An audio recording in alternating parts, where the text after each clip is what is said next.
And we're live. What? Yay. What? Dan, you should have told us now. uh, Just picking my nose. yeah, nice. Okay, how fun and cool. Top of the episode. So, hello, anyone that's already in chat, which is us mostly. And remind me at the end of this, I want to make sure you're all mods in the chat, just so you guys can like crack some skulls if things, anything goes sideways. And feel free to. I don't like taking any crap from anyone, and I know that female gamers get a boatload of extra garbage, and I don't want to stand for any of that too. So I want to give you guys the power to, throat punch if you need to. Let's see then. Okay, have Power fun. accepted. Nice. Alright, I need this up and running, and we will quadruple check. So, again, hello, chat friends. Hey, Ed subscribes! Yay, thanks, Ed. Return subscriber. Yeah. The Captain Picard thing, I love that. If you're watching the stream, you can see little gifs that pop up for different notifications. Nice. And Captain Picard going like, oh, all excited is and an outtake is the one for subscribers. Yeah. All right, let me make sure our maps are the maps that we want. Oh, how exciting! So awesome. I just realized there's a dirty diaper on the floor in the background. Adds to the spooky factor. It's like right there. Nice. Hey, parenting. I knew I left that somewhere. I'm so sorry, Melissa. Gosh. To the worst Clean guest. up after yourself, Dan. Right? Like, seriously. I don't have to worry about it anymore because I've got hands apparently, but otherwise, just ahead. I've got my Christmas drink tonight. What is it? Wait. What? Dan, I know, you are I'm so jumping ahead. strange. You are so strange. Well, it just Okay. We'll just leave it. it tastes like Christmas. I'm not celebrating Christmas 2 weeks with ago, it was Christmas music. Now it's a Christmas drink. I'm a little concerned. I have no excuse. All right, top of the episode. So, if you guys don't mind, rolling for the episode's DM inspiration.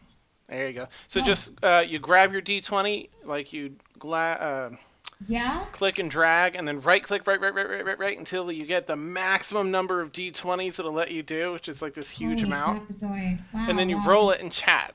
And whoever gets the highest number, wow! That's the highest number I've ever seen, Warren. 793. It just keeps going. Mm-hmm. How do you... So click the D20 at the bottom of the screen, but drag it. And then just right click, right click, and it'll keep adding D20s. Oh. And do it until it maxes out and won't add anymore, and then roll. I know. I've never seen it hit that high before, though, Warren. 793. I have to mark that down somewhere. There's my luck for the day. Yeah, it's all gone. Ones galore coming in.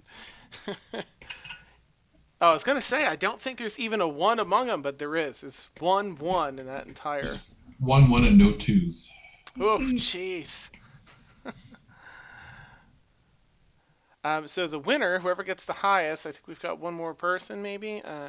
Oh yeah, I'm lagging like no tomorrow. Sorry, Oh, guys. no, you're fine. It was more for me to make sure I'm not missing anybody. Gets an inspiration die from me, which you can use for attack rolls, ability checks, ability saving throws, and other things upon request. You can run it by me. I'll let you know. 5. You lose. Just kidding. Sorry. It was probably not that funny. My bad. That's the best. I'm in a fun Halloween mood.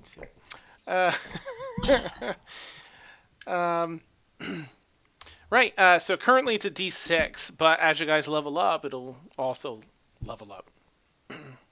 And wow, there it is. Okay, cool.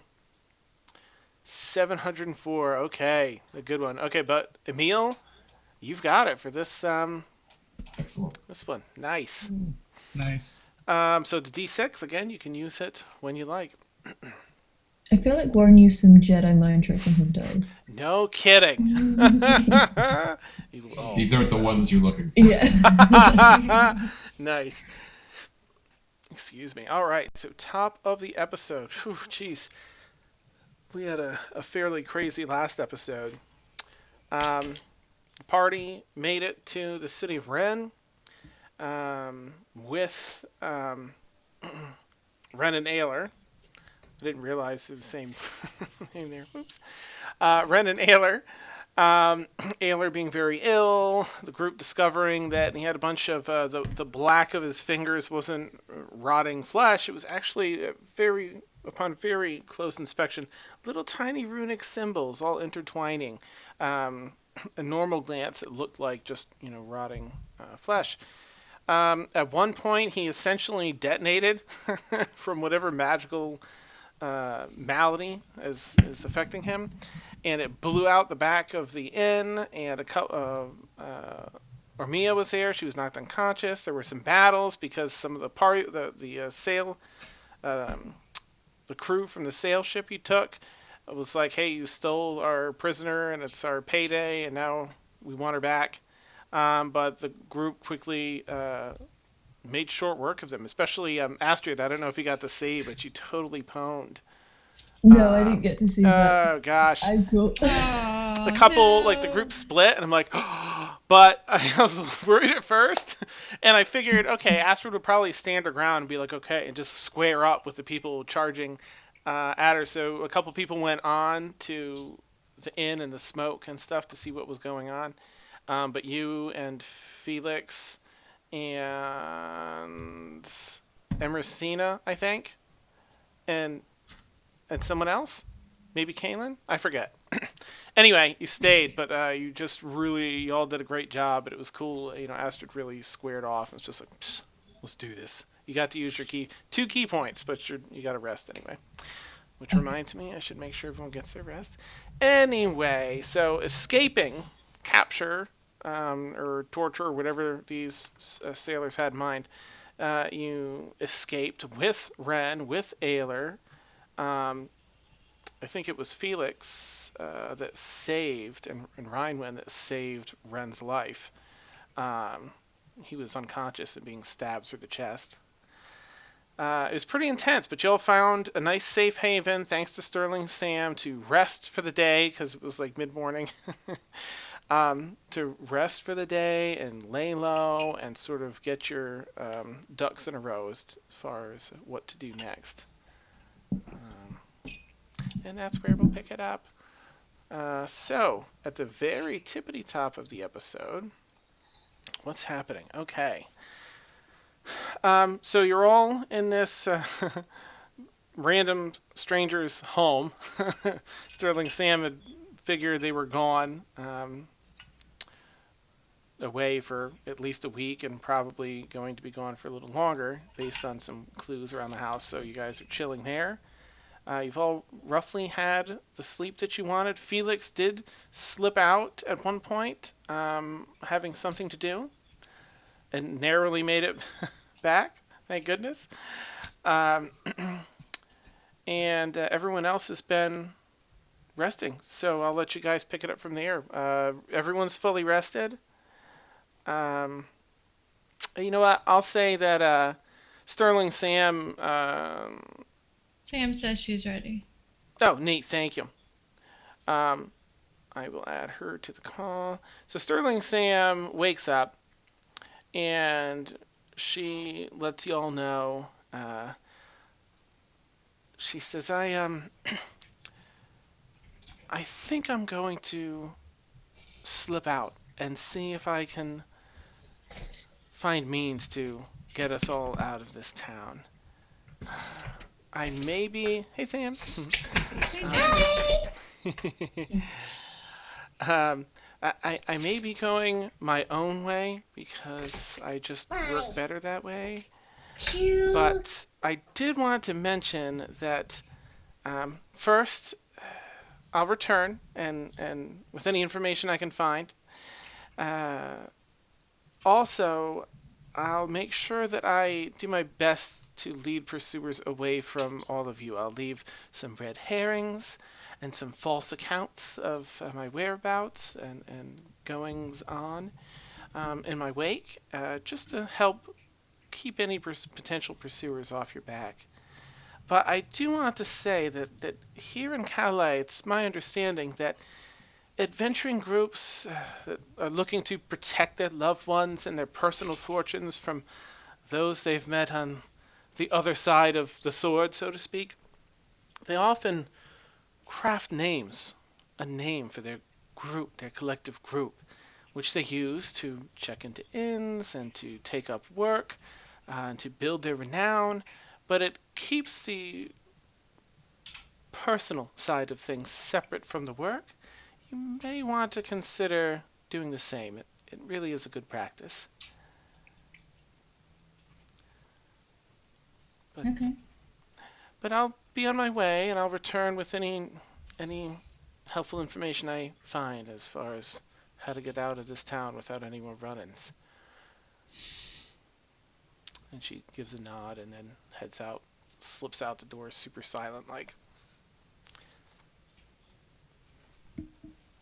Well, I hope you get there safely. Thank you. She walks by the window. She.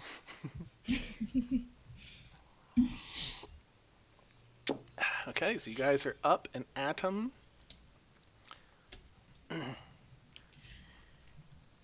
So how do we want to do this? Dan, my face isn't on the screen, on the stream. Oh, there we go. Hi.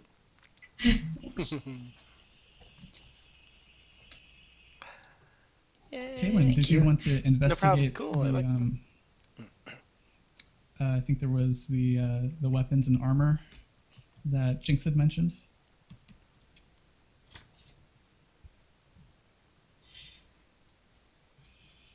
Sounds fine to me.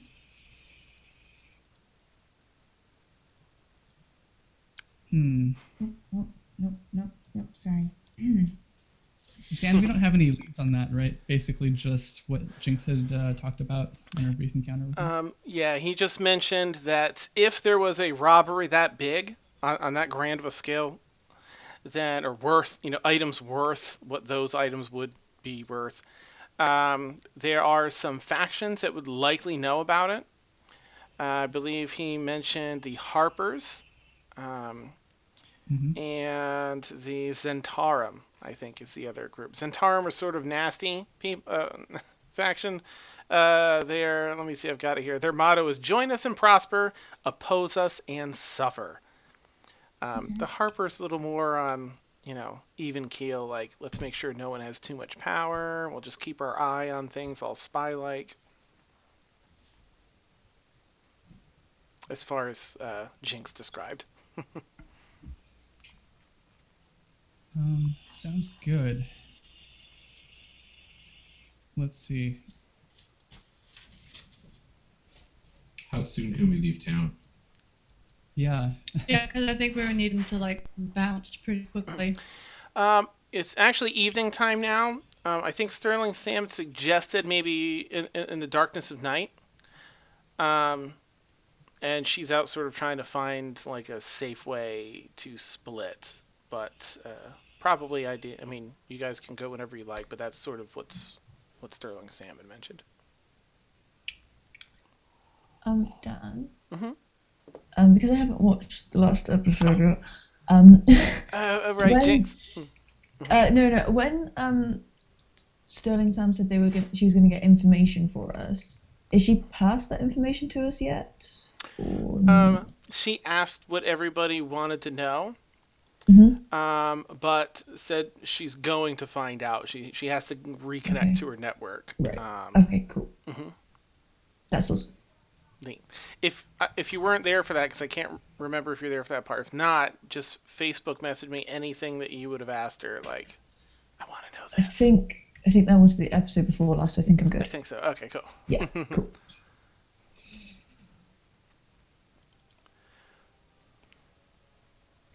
I'm good with doing whatever the group wants to do. Okay. So is she gone, or is she going off to do something and then coming back?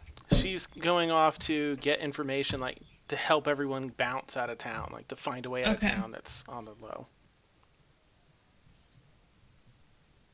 So we wait for her or darkness, whichever one comes first, and then we'll make our minds what to do.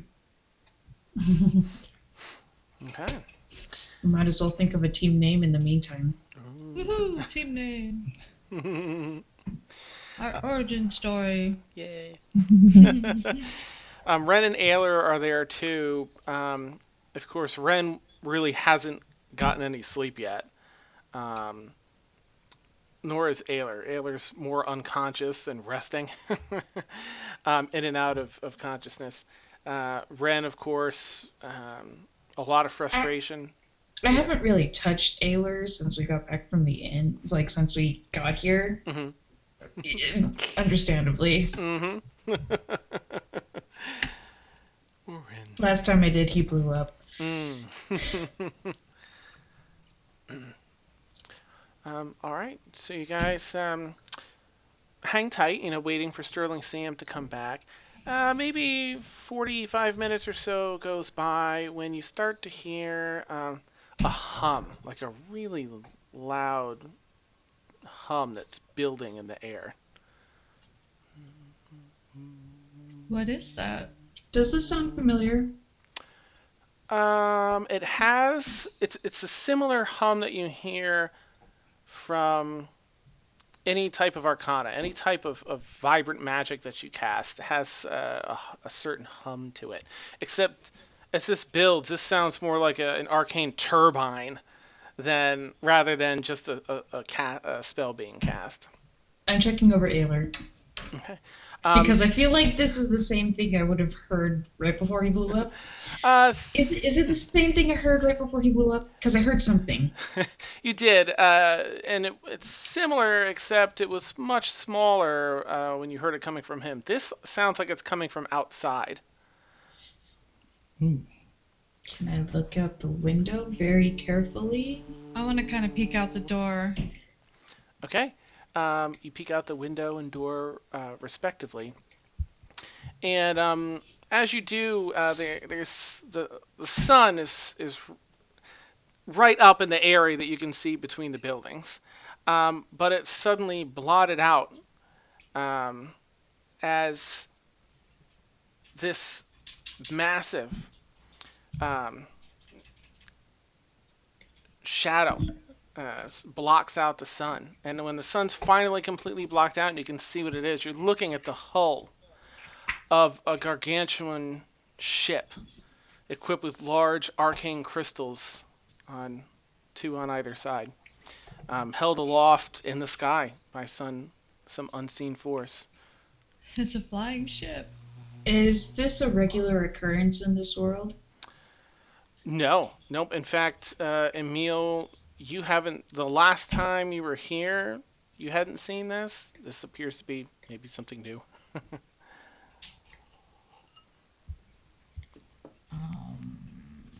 Do I see any people or creatures or anything on the ship? Make a perception check to see from here. I'm looking for like markings to see if I can see like the ship name and or where it comes from. Okay, make an investigation check as you're Okay, that's not investigation. That was perception. Let me roll investigation, which is the same thing. Better. Hey, see? All right, so Emersina, every so often you see a person. As you're watching, a person comes up to the side and throws a rope over that drops down some 30 feet below it and dangles in the air. Then another from the other side. You see the rope fall over the other side of the bottom of the ship. Ormia, you don't see a name, but you do see a symbol that you also saw on the main campus of Tensor University back in Bexley. Are they like hovering over us? They're passing by. In fact, most of the ship is passing over at this point. Is anybody coming to the streets at all to like see what's going on? No, it's tough to tell from here because you're in sort of a secluded spot. Seems to be residential, and this time of day people aren't traveling home just yet. But there doesn't seem to be a bunch of fanfare or hubbub going on from what you can hear. Okay. And the ship passes by, the sound quiets down a bit and settles to a very constant pitch. Sounds like it's docked or moored somewhere. So there was that symbol for Tensor University. Was it specifically like the one in Bexley, or was it a different campus? You're not sure? Okay. Ayler coughs a bit, rousing to consciousness again. I'm just trying to settle Seb down because he was a little perturbed by that. Okay. I'm curious, but like I also want to leave at the same time. Stuff happened. Yeah. Oh, I'm gonna wasn't go out it? on the street. Okay. Wasn't it? I'm gonna go out on the street and kind of take peeks around the corner and see if I can see anybody on the street or. Okay. Make a stealth check, Emersina. Are you just peeking your head out? Like, I kind of want to peek my head out at first and then like kind of just be a little sneaky. I don't know. Well, you're. I haven't decided yet. I'm only on my second drink, so I mean. Neat. Even if you peek your head out and it's behind the house and there's no windows on the other side, so if you decide to slink down the street and look around the corner, you're only about 4 or 5 houses from the end of the street. Yeah. You can look around the corner and you're pretty stealthy. You see that there's a modest tower in the distance, probably 15 blocks away or so, where the ship seems to be tethered via those ropes to some docks up at the top of this tower.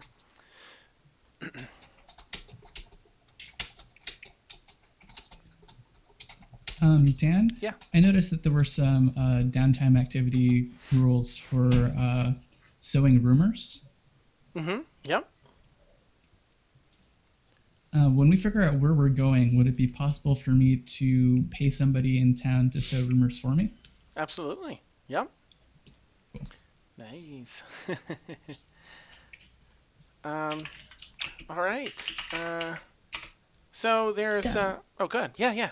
oh no, just a question. Mhm. When Aelor blew up, was it like, in Fantastic Beasts and Where to Find Them when they have that Obscurus? Was it like that? That was so sad. Yeah. Sort of. Yeah. Okay. I finally saw that a couple weeks ago. Because his Okay, physical cool. form seemed fine, but it was this emanating wave of arcane magic, heat based. Okay, cool. It was like a shockwave, basically. Yeah. Just And for those that weren't here, as the story is recounted to you, you do recall similar circumstances when Rennes was recounting how he found Ayler. He was sleeping outside Tensor University, the big explosion, the whole back of the building blew out, and he found him in the rubble. how many days was it between the explosion at Tensor University and today? Oh, geez. Well, probably maybe 2 weeks because it was an 11-day boat ride. It was about, so, I know, I guess 12 days. Okay. 12 days, I guess it'd be. Was he Okay. like stressed when he did it last session? He was trying to sleep. Okay. It's like, when you're sick and you have a fever and you can't really sleep, so he's in like that kind of feverish state. And we were just he was trying having to, fever and stuff, and he was sleeping. yeah, we were just trying to get him comfortable, and then just, he was trying to get him comfortable, and then next thing I knew, I was unconscious outside in a bunch of trouble. Cool. Yeah, You hear... and okay. getting attacked, that was fun. Lots of fun. You hear Ayler talking to his dad, just, Because he's got some blood in his hand because I have some from trying to do the makeup. um, Pie, I can't feel my hands anymore. And they're sort of like kind of limp in his, at the wrists. Just nervous talking to his father, who still, there's almost like an inner rage building up at the circumstances, at all the crap that's been piled on them as a family. And he just sort of rocks Ayler a little bit. Have the runes spread? Because they were like covering like half of his hands, right? It was like down to here. Yeah, it's just past the Have they fingers. spread? Let's see, it was yesterday. No, it was like a couple of hours ago. Yeah, no, they look the same. Okay. Can I go over there? Like, hearing this, can I like go over there and examine his hands and try to see if anything is going on? Like, any specific runes are more irritated looking than others, or? Sure. I guess make an investigation check for that if you're looking at the runes. Or Arcana, whichever you prefer. You can use either.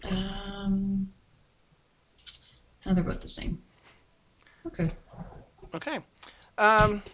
Now, again, these are sort of typical runes of power that you see often. Even a layman has probably seen some of these. There's nothing too mysterious about them, except that they're forming this sort of decay on his hands.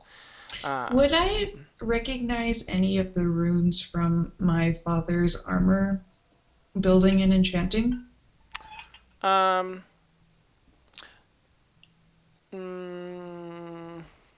Maybe power. I mean, there's some runes specifically for power, like amplification of power. Not power, more like defense, or like defense against, like defense in particular, or certain sorts of elements. Fire. There's lots of fire. Mm-hmm. Okay. And are you just checking his hands? Like just checking the runes on his hands, or are you? I'm gonna ask. Does anywhere else hurt like his hands do? He sort of looks up at his dad and then over to you. Well, it hurts to breathe, and my skin kind of hurts to the touch, and my back hurts, top of my back, I guess. Can I carefully pull his shirt away and look at his back? Okay.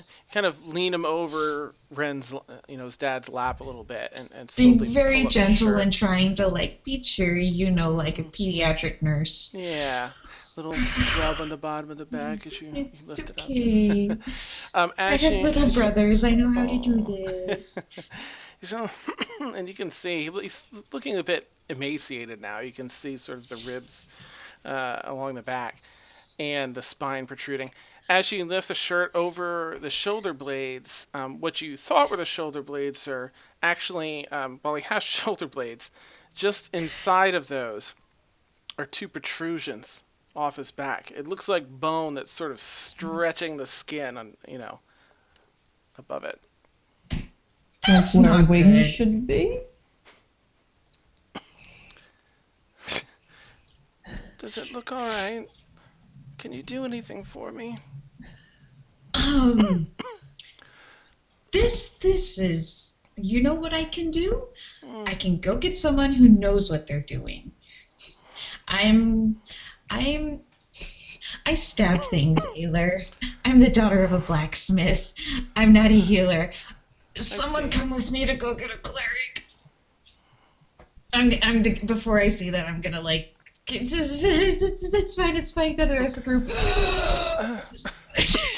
And he is a little concerned, but he sort of like starts to fade back out into. We're great. resting. You know what? In fact, I'm gonna pull out my dragon chess set from my bag, and I'm gonna say, "Here you go. You can play with this for a little while. It's okay. It's a game, and you can. There's some. I don't know if you know how to play it, but you can make up the rules if you want, and I can teach you how to play it when I get back. Someone come with me." While Ormi is doing this, I just want to be like, Ormi, he can't use his hands. How is he gonna play I'm a chess? horrible person. You look back at his face, and he's like, Oh no. Your dad can help you. I'm a horrible person. Yeah. thank you. Well, He kind of curls his face into his dad's chest. oh no. You hear the door creak open and close, and silently as you can, Sterling Sam has slipped back in, kind of examining the room, like, what's going on over here? Is I'm a horrible person. oh, everything all right? No. Yes. What have you got for us, Sterling Sam? Well, let's see. It's about it was about 5:30 when we started. So it's an hour and a half. It's about 7 o'clock, 7:30 or so now at night. I've discovered. Well, there's some good news. Good news, bad news. You know how it goes. There seem to be a number of the crew still searching for us. Thankfully, it's a rather large city. There are a number of possible exits. There's the sewer system. It's my understanding it leads out of the city walls. There are a number of shipments, product being shipped in and out of here regularly, where you may be able to sneak and hide amongst the product. But most promising is that, and she sort of points in the direction of the airship, which you're still hearing the just sort of off in the distance. I had heard they had built an airship, or were building one, over in Metz, the city of Metz. I think this may even be its maiden voyage.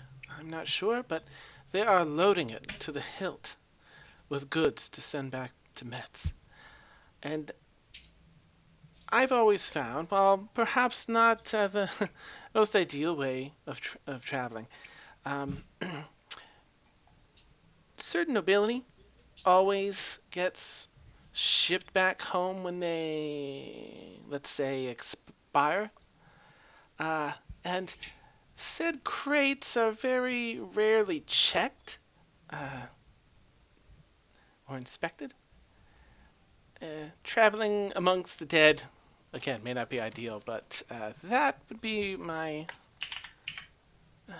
best recommendation for you all if you're able to sneak on board the ship or perhaps bribe your way onto it into the Okay, the cargo. last time we saw dead things, they attacked us. Oh, I really don't want to go amongst more dead things. understood. I will say that if you are keen on traveling, If possible. No.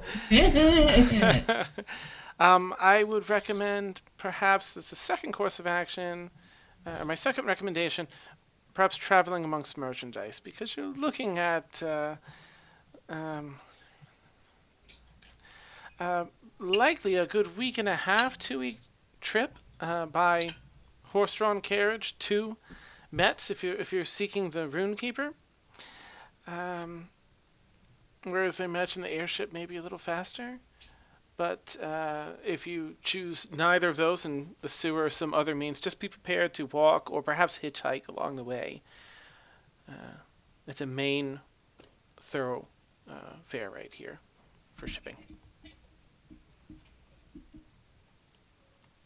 Since I'm still outside looking at the ship and everything and watching the people and making sure it's not a threat, so I'm going to just assume and guess that I'm watching people put things on the ship and boxes and crates and stuff like that, and then I kind of come back towards the building and I realize that she's there. Mm-hmm. And she's, I kind of go back in as she's talking and everything. So Okay. I just catch the last. I just catch the last bit of it. Okay, cool. That's awesome. Speaking of shipments, have you heard any news about a shipment of Dwarven armor and weapons that has gone missing? Are there any more details? Was it from a particular clan or for a particular uh, I agency? think Caitlin might have some more information. Oh, she turns to Caitlin. Oh. Oh. Oh, hey. Caitlin took great notes. Hugh Kaylin, yes. Use those notes, girl. Yes, absolutely. Let's see here. Yes, it was from a dwarven clan, who I think was taken over by Zentaro. Let's see here. Let me see here. They went through a big civil war a long time ago, and a lot of the clan died out.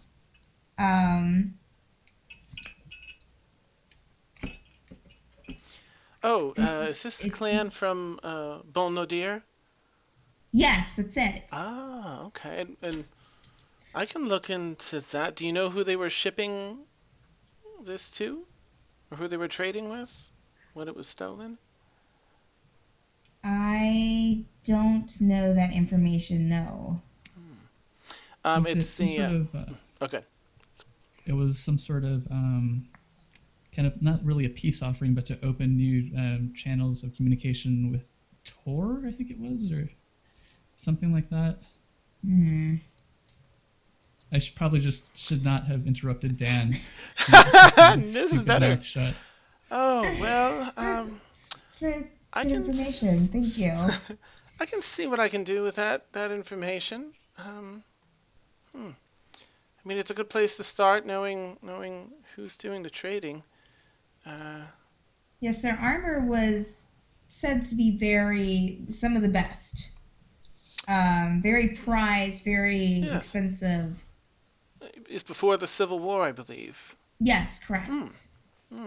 But we've heard rumors that they might be opening up trade again. Oh, is that so? Oh, you see her go into her own thought process on that. Well, yes. I will most certainly look into this for you and see if I can gather any information on that. Thank you. I definitely appreciate it. Yes. Many thanks. She bows her head. Sadly, I must be on my way for now. Traveling on my own is what I do. I have the best chance of survival this way. No offense. I feel you're all very capable. And I will go back and lay low for a short while before reintegrating into my information network, and then I shall do my very best to seek the answers that you're all looking for. I thank you again. She gives a very deep bow to all of you. Sam, by chance, I kind of glance at Ayler. Do you know someone in the city? I don't think they're in the same danger we are, but he needs a cleric and an archmage really bad. Can you point us in the right direction? I'm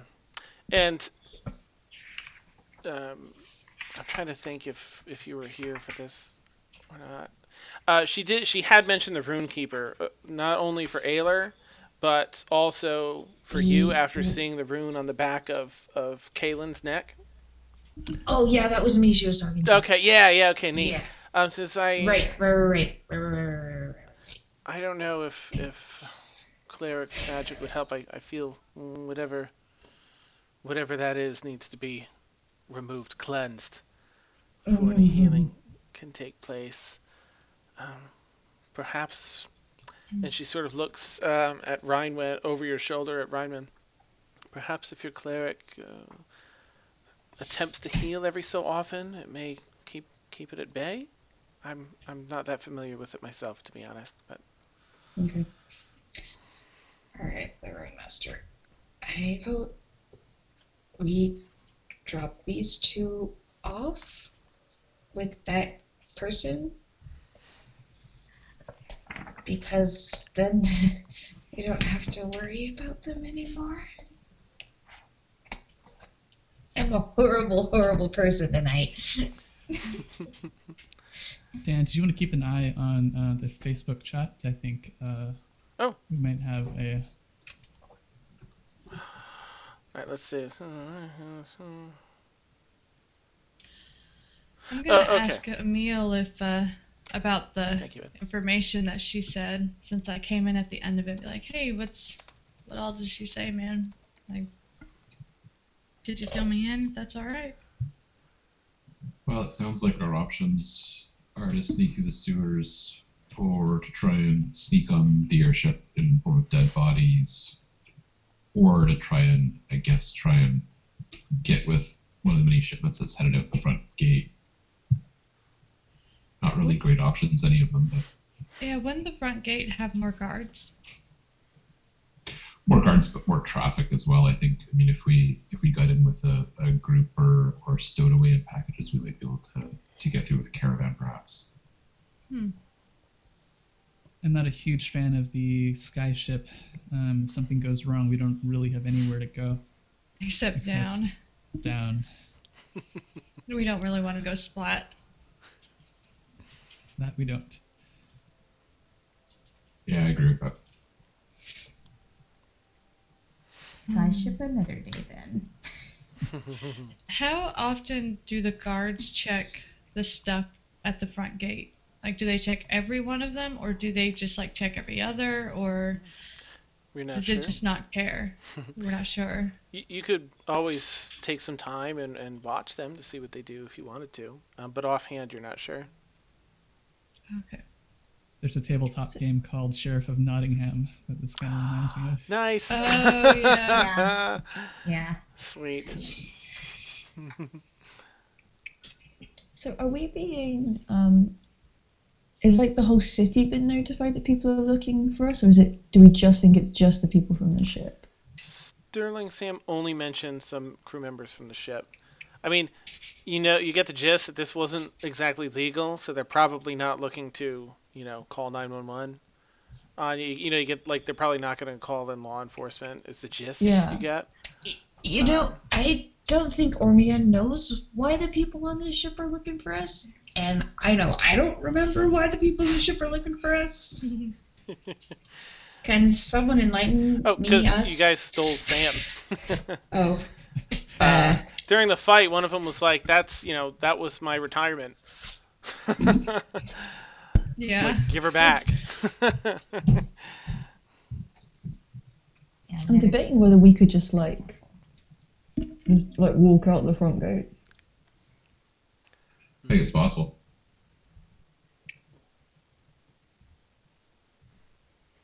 Don't look like that, Dan. Don't look like that's a terrible idea.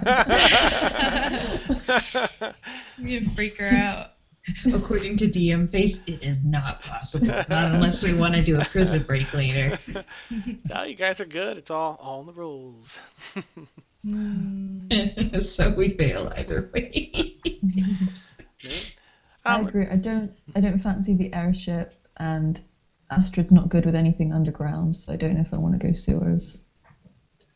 Yeah, I'd rather avoid the sewers if we can. So what's our option then if we're not doing the sewers or the airship? Just head held high, front gate. Yeah.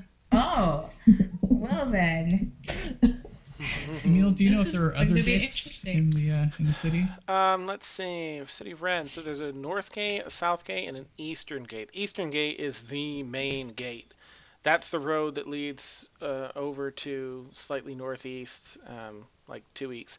The City of Metz, the main road for travel of product and good. It's a really big, well-established road. And is that where the Runekeeper is? Runekeeper is in the City of Metz, correct? Cool. Clearly, we should split the party and each take a gate. Don't split the party. Never ever split the You party. three take the airship. We'll meet you there. Split, yeah.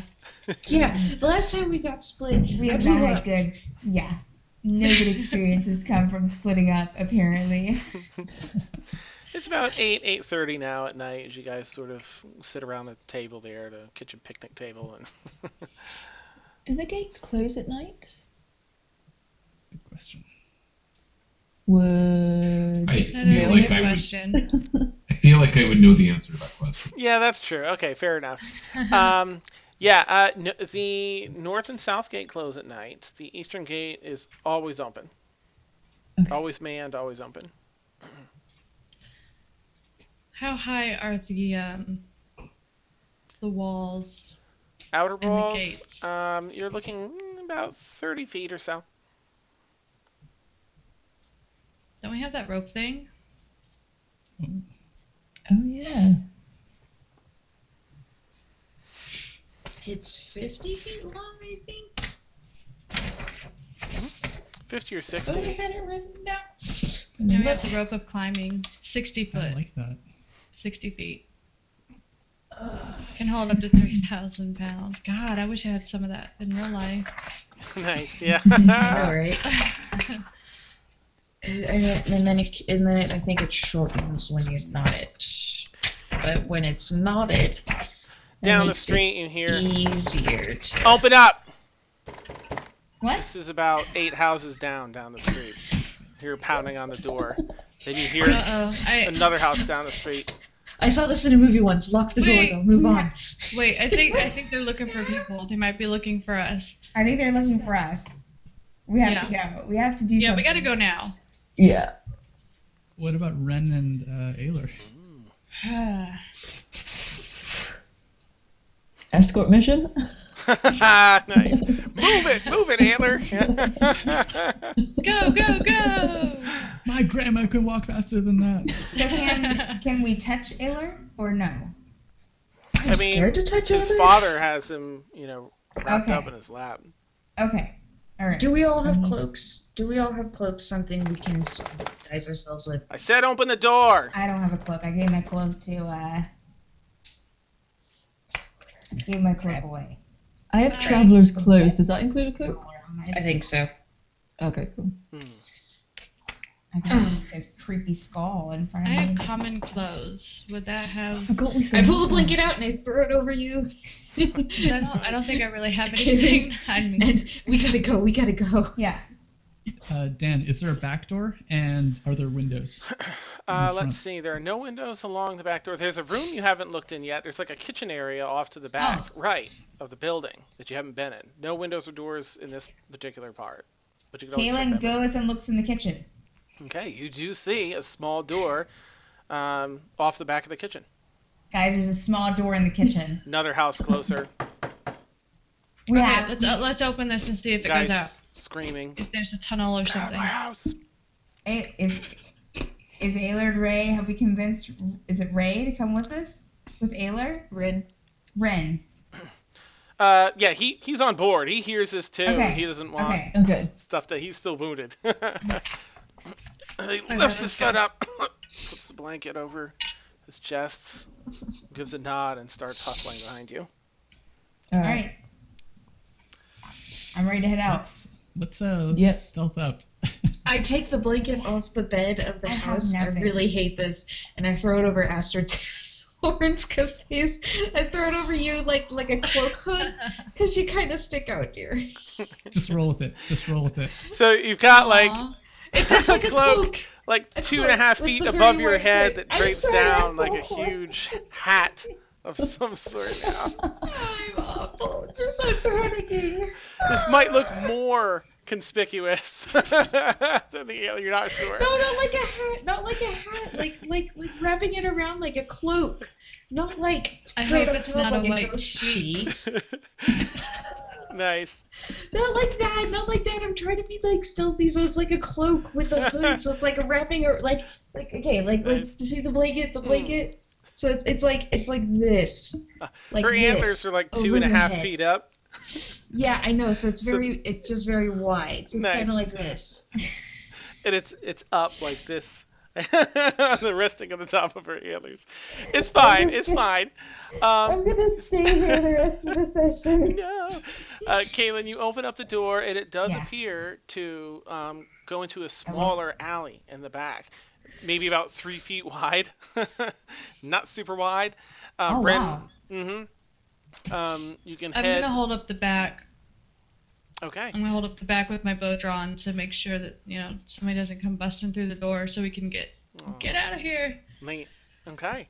So you stand guard like in the kitchen doorway, looking around at the front door. As you pile out and go down the alley, it goes in both directions. Would you like to go like right over towards the airshipy area, and that's a little closer to the eastern gate, or would you like to head back the other way, which is a little closer towards the docks and where the voices are coming from? I mean, probably an easy choice, but obviously right. yeah. Okay. Boom! You start. Hustling right. Rennes has to stand sideways and sort of shuffle down the alleyway with Ayler because it's not quite wide enough to carry him down. So y'all making out. You're at the end of the alley. Okay. Is it night? Sorry, Seth. No, go ahead. Okay. Well, it's about 8:30 now. So yeah. Let me see what the moons are looking like. Consult your stars. Yeah. What are we on here? It is the 2nd at night. Yes. Ooh, look at that. It's the eclipse of one of the moons. How cool. All right. I think that's a smaller moon. So it's a single moon out tonight, which is different. It only happens, it looks like it happens pretty frequently. So it's eclipse the smaller moon. It's so special, but it happens a lot, guys. Mm-hmm. My bad. Extra special. Yeah. It's a good night for sneaking. Mm-hmm. Yes. It's definitely past the twilight hour. It's getting into like. Is there any mud on the ground, or is it all stone? Stone. Mm-hmm. Okay. I'll keep the weird blanket thing on them. Okay. Felix, you said you wanted to be stealthy, so go ahead and roll a stealth check if you like. Yeah. Oh yeah, I want to be stealthy too. Okay, anyone that wants to attempt stealth, go ahead and roll. Sure. I think we all need to be stealthy. It's gonna happen, but I can definitely try. I will roll for. Wait a minute. Oh, guys. Oh, this is great. Oh my goodness. Oh, yeah. Oh. We got this. We're panicking. Yeah. We're panicking. You know what happens, right? We totally made it, guys. We totally made it. Emersina's good to go. Mm-hmm. And she's bringing up the rear, so we're fine, right? Yeah, she's bringing up the rear, extra quiet. Ormia, you're sufficiently quiet. And Emil, you just make you're sufficiently quiet to not be noticed by anyone you don't want to be noticed by. You three, I'm going to say, are headbutt Kaden because I can't see where I'm going. pretty much what happens is Kaylin's walking in front, right, and she stops at the end of the alleyway abruptly, and you, the thing like sort of flops down in your face, and you poof into her, and then feels poof into you like a cartoon pile up. Just the three of you. And then you fix yourselves. Right. And, Don't let me do anything for the rest of the session. Don't let me be in charge of anything. Nice. Okay. Everybody else make decisions. I will sit here and just roll the dice. The only person that might have seen you rolled a 1. So you guys are good to go. No one seems to spot you. You don't see anyone that you have to worry about here. Okay. The airship is drawing all the attention. Yeah. All good. It's got some cover sound. All right. So where can we go from here? You can turn right again, like diagonally right, and head towards the eastern gate. It's still sort of small back roads here. Yeah.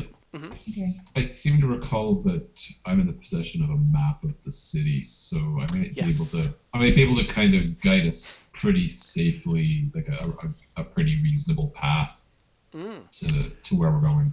Yeah. Yep. And that's in your thing too. Yeah. So you actually know the back routes to take here to get there twice as fast, I'll say, because you're hustling and you know the city. As well as stealthy. Despite the stealth rolls, you're still, unless you want to make any stops on the way, I'll say you guys safely make it to the eastern gate. It's about a 30-foot wide gate, two massive wooden doors that are flung wide open. The wall is probably about 20 feet deep or so, as is the passageway you go through, and that's sort of where the guards are. Just checking goods and doing guard things as far as shipments go, making sure there's nothing illegal, possibly taking bribes, uh, if there are, and zipping through. Although, I mean, you guys don't have anything to fear from the guards, so. That we know of. Yeah.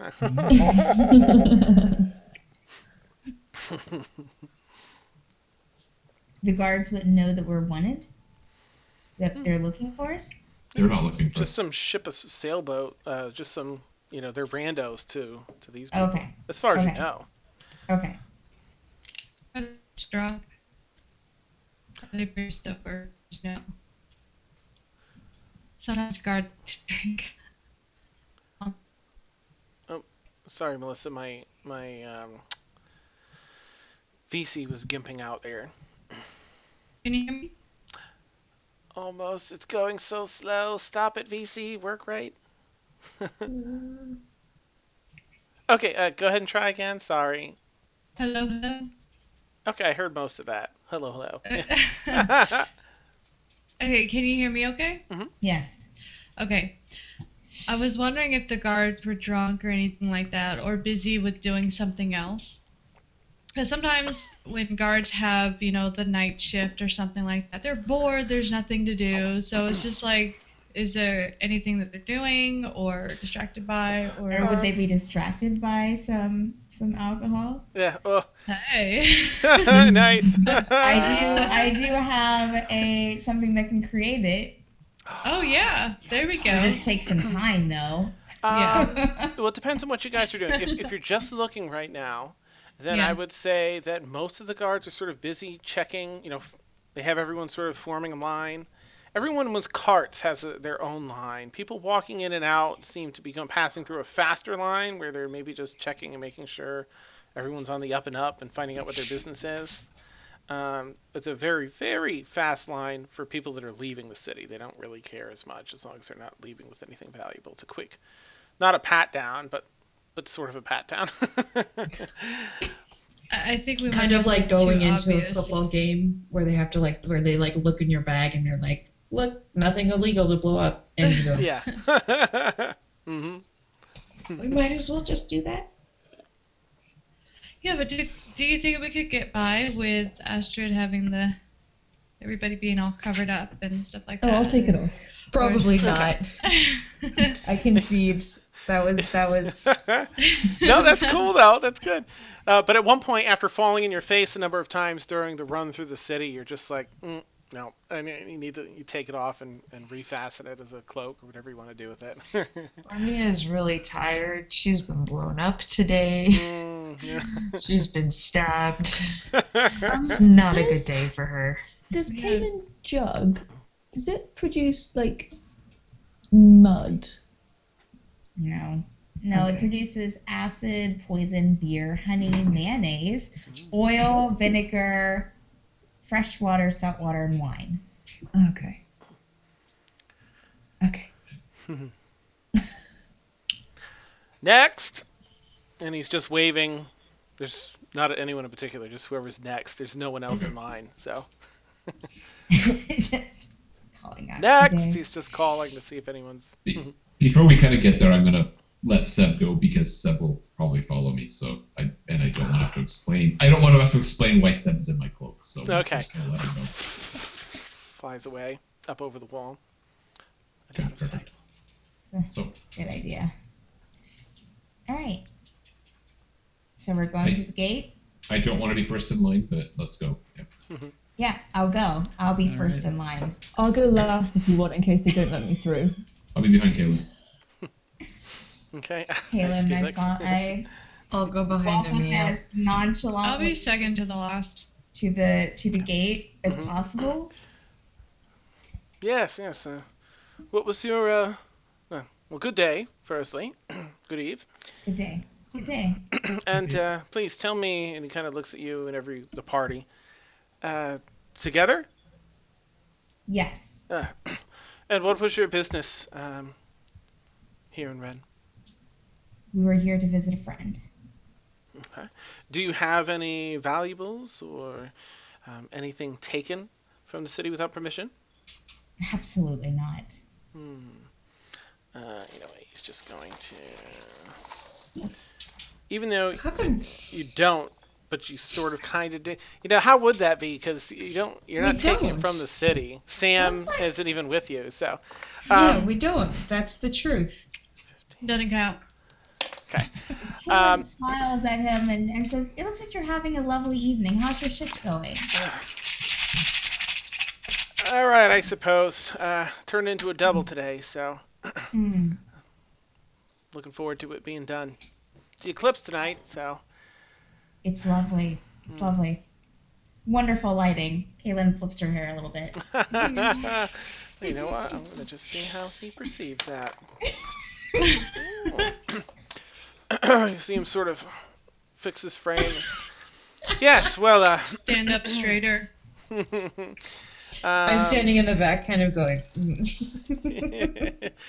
Let me think how we would reasonably think if there's because Reinwind's got the hair going on as a water genasi, and Astrid has the antlers. I mean, she's a fawn. I'm just trying to think of how she. Okay, you know what? He's just. It's been a long day, and he's like, oh, she's cute, and I'm sort of don't want to cause any trouble, so he. Well, I think you're fine to leave. I do hope you return to visit your friend again sometime. Absolutely. We probably will soon. Good. Wonderful. Wonderful. Yes. Well, good eve to you all. And he steps out of the way and lets everybody walk by. Thank you, sir. And your name? George. George. It was a pleasure meeting you, George. The pleasure is mine.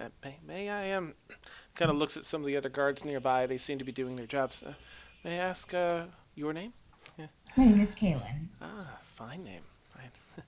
Yes, well, please do take care. I do hope to see you again soon. Thank you very much. Kaylin walks off, gives a playful look over her shoulder. He's He walking. kind of waves like a goofball. Okay. Yeah, good. As we kind of get out of earshot, I turn to Kayla and I say, "It's up to you, but where I come from, we don't make sure the guards remember our face and name." Oh. I'm just trying my very hardest to not laugh. Kaylin just looks oblivious. She's actually quite surprised that even worked. You know, Nice. It's just like starstruck. Oh, that's she wonderful. shrugs. All right. Well, you guys seem to have made it out of the city without, anyone else spotting you. By Yay. foot, it's a pretty long journey. Oh crap. Let me see. Okay. What do you guys Can have? we repeat that? Can we repeat that last part? We're out of Rennes now, right? You are out of Rennes, successfully out of Rennes. Yep. So take your hood down, sir. You're out of there. Nice. You breathe in some. Good. Take a good look around. I'm just. This is nice. What's this? Look for Seb. A minute or two goes by, and once you've cleared enough distance, you've lands back on your shoulder or hand, whatever you put out. Shoulder's good. Neat. So it's a warm-ish night because it is, again, early July, and you're sort of near the equator of the planet. So it's a little muggy, a little hot, but because it's nighttime, it feels relatively cool, relatively. Clear sky tonight, beautiful eclipse of the moon. You guys, you want to get off the road and camp? Do you want to just walk through the night? What would you like to do? We kind of rested during the day, didn't we? Mm-hmm. How's Ren doing? Ren looks kind of tired. As an hour goes by or so, hour and a half, because he's pretty wounded from that affair, and he's been carrying Ayler this whole time.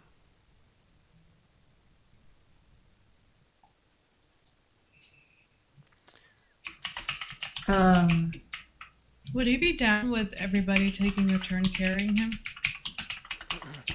Um, as Emersina offers, he says, kind of looks down, and you can see he's like Ayler's barely in his arms. His elbows are locked because he just doesn't have the strength to hold him up. Um, yes, I'd appreciate that if you're willing. Yeah, I'll go ahead and take him in my arms and start carrying him for him. No, just kidding. He puts Ayler, Ayler in your arms. Thank you. I appreciate it. Rubs his arms like. Oh.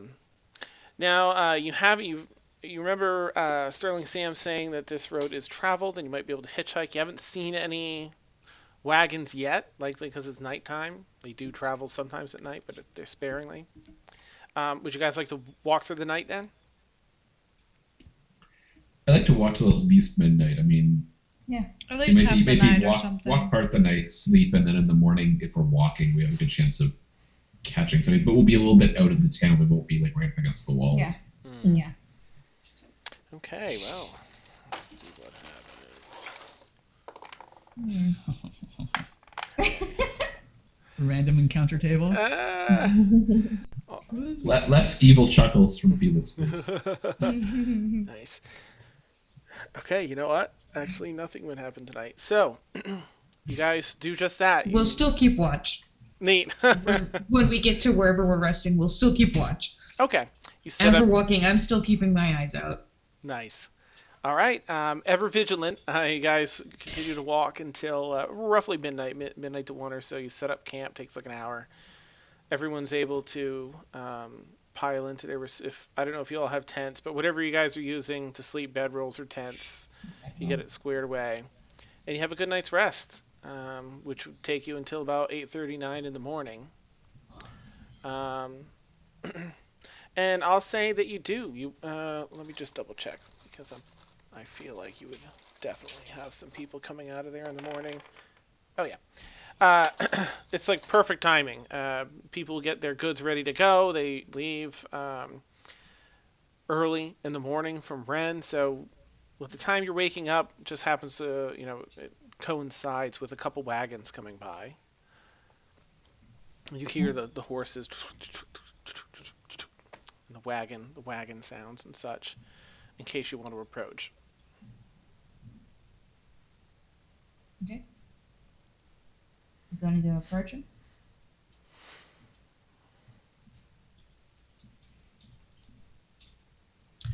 I'm just gonna stay sitting down on the ground. Okay. Either the wagon or walking, correct? Mm-hmm. Wagon's about just shy of 2 weeks. Walking, yeah, probably 3.5 or something. It's almost on the other side of the kingdom. He wants to help me get this wagon guy. Kalen stands up and waves for the wagon to see if it will stop. Okay, looks over. Whoa! And pulls the reins back and. Aye, lass, what are you doing out here? Sir, a fine day to you. How are you doing today? Yeah, I'm fine. And he takes out a pipe and starts stuffing it with some type of grass. Oh, it's a fine pipe you have. Ah, thank you. It's about time for a break. Yeah, absolutely. I was wondering if you have enough room in your cart for me and my friends. Your friends? He kind of looks around behind you like he sees you. Okay, Emersina puts her arm up. They're right over there. I'll poke my head down from a tree. Yeah. Yeah. See, they're lovely people. We've come a very long way, and we're very tired of walking, and so we were looking for. We're not axe murderers. Right. Exactly. We we do You have. looked okay until you said that. I'm so helpful, aren't I? That's exactly what an axe murderer would say. Kaylin glances over her shoulder, like, oh, just don't. Don't We mind can me. pay. Yeah, we have some coin that we can pay you. Absolutely. I've got 3 wagons here behind me, so split yourselves up, find room amongst the cargo. Thank you so much, sir. May I ask where you're going to? Well, we're oh my gosh, I just completely blanked on the frickin' city name. Said it 30 times. Metz. Thank you. We're headed to Metz, of course. Better bring our goods up Lovely. there. Perfect. Excellent. That's exactly where we're heading as well. Wonderful. So this is a wonderful opportunity. Yeah. Thank you so much. We'll get on your wagons. Let me see. I don't know what. I'll tell you what. You all look like some, look like the adventuring type. If you tell me that you'll safeguard our wagon along the road, and Oh. I won't charge you a penny, a copper. What am I smoking in this pipe? Yeah, no such thing. We absolutely can safeguard your wagon. Yes. Wonderful. Are you expecting? I mean. It's always best. It's always better to have guards, isn't it? Absolutely. Yeah. It's been known to Absolutely. happen. Yes. Okay. I don't mind. All right. That's understandable. It's a deal. All right. Spits Great. in his Thank hand you so and much. extends it. Kaylin looks a little bewildered, but spits in her hand and shakes his. Nice. Here we go. And he gets down, and there's a couple other drivers, and he's got 2 other people driving the 2 wagons behind him. He orders them to help you guys break down and pack up whatever you had set up for the night. And you get underway. I'm excited. Right. Are there different things on each wagon, or is it all the same thing? The wagon in the front seems to have a lot of there's a lot of different grains, large bags of grain. The second one seems to have a number of casks. You can definitely smell, the alcohol from them, some type of or different types of alcohol. The third one is just a bunch of crates. You're not sure what's in them. Okay. I'm glad that the wagons weren't carrying slaves or something like that. We don't really Yeah. use- That's true. Oh, it's a little awkward. Yeah. I'm gonna hop on the one with the crates. Okay. That'll be the third one. You hop on, and everyone finds their respective wagons. And away you go. Yeah. You do have to listen to a bunch of ridiculous tales that are clearly 80% made up.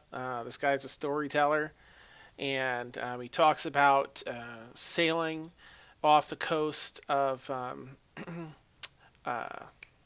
your home kingdom, Ormia, Arendelle, and spotting a huge water dragon. Oh, clearly, because water dragons are there all the time.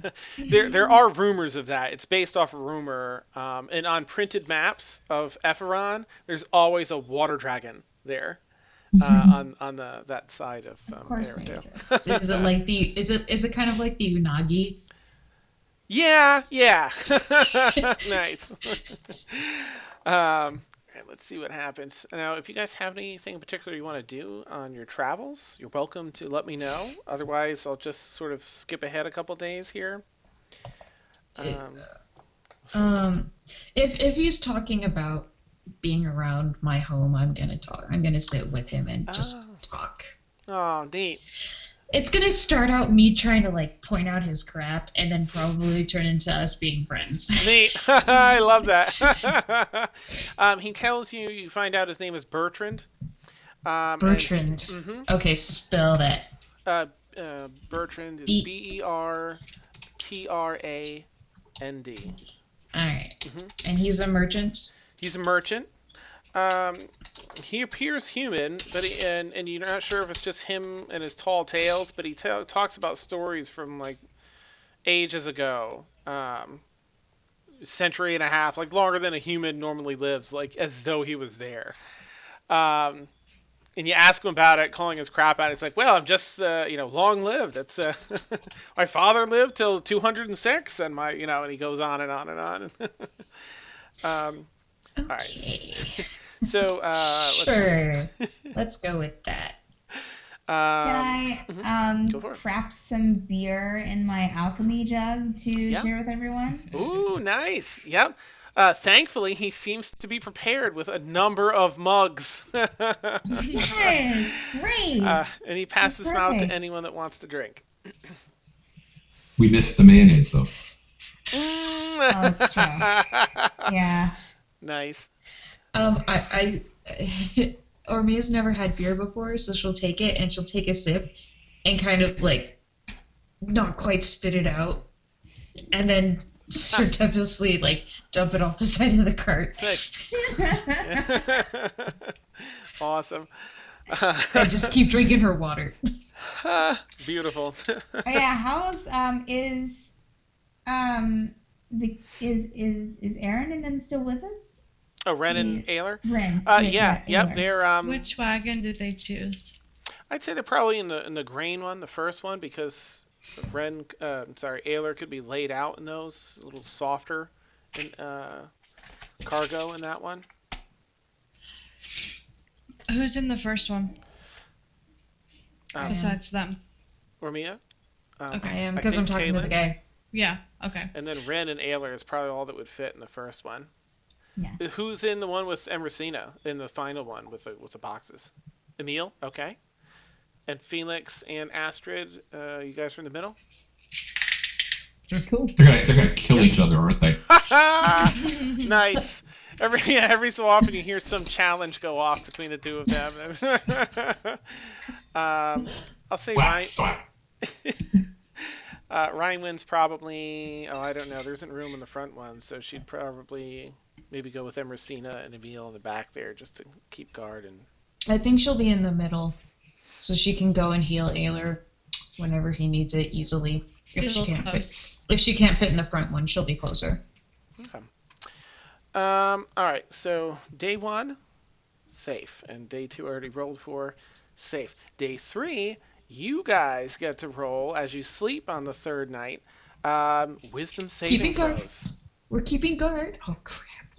Oh, this thing again. No one's felt it yet, have they? Oh no! Wisdom? Wisdom saving throw. Yep. It can't be charisma.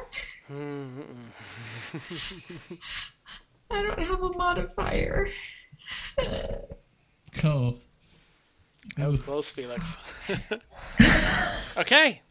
Everyone managed to get a good night's sleep. Let me just check the calendar. Okay. Oh, good. Oh, this is going to be awesome. Oh, this sucks for you guys, the moon alignment. Okay. So, Oh, gee, thanks. the next night... What? The next night... so it's... well, I guess you guys wouldn't recognize anything yet. Anyway, next night, go ahead and roll another wisdom saving throw. Are you sure it can't be charisma? And another wisdom saving throw? Yep. Okay. I'll say that as far as your recognition of what's going on, your cognizance of it, you guys have sort of somewhat like quasi restless dreams on these nights. Nothing really bad seems to happen. You're all passing. But you do notice, and I don't think there's enough of a pattern yet for anyone to recognize. But the next day goes by. Let me just check and see what happens on the road. Okay, yeah, you guys are safe. You thought you heard some branches snap, but as you kept a careful eye out, nothing came of it. There may have been some baddies out there that just saw like, oh crap, okay, no, they're all armed and they look like we don't want to mess with them. But We all that look so dangerous. yeah, that night everybody gets to roll another wisdom saving throw. This isn't good. Yay! Yeah, I didn't Yeah. realize it was going to line up like this. This is great for the trip. Oh, yeah, nice. Anybody know any songs? Oh, you know what? Shame on me. I need to roll for Rhinewind. What have we done? 2 so far? Does that sound right? Yeah. Yeah, two. 3. Yeah.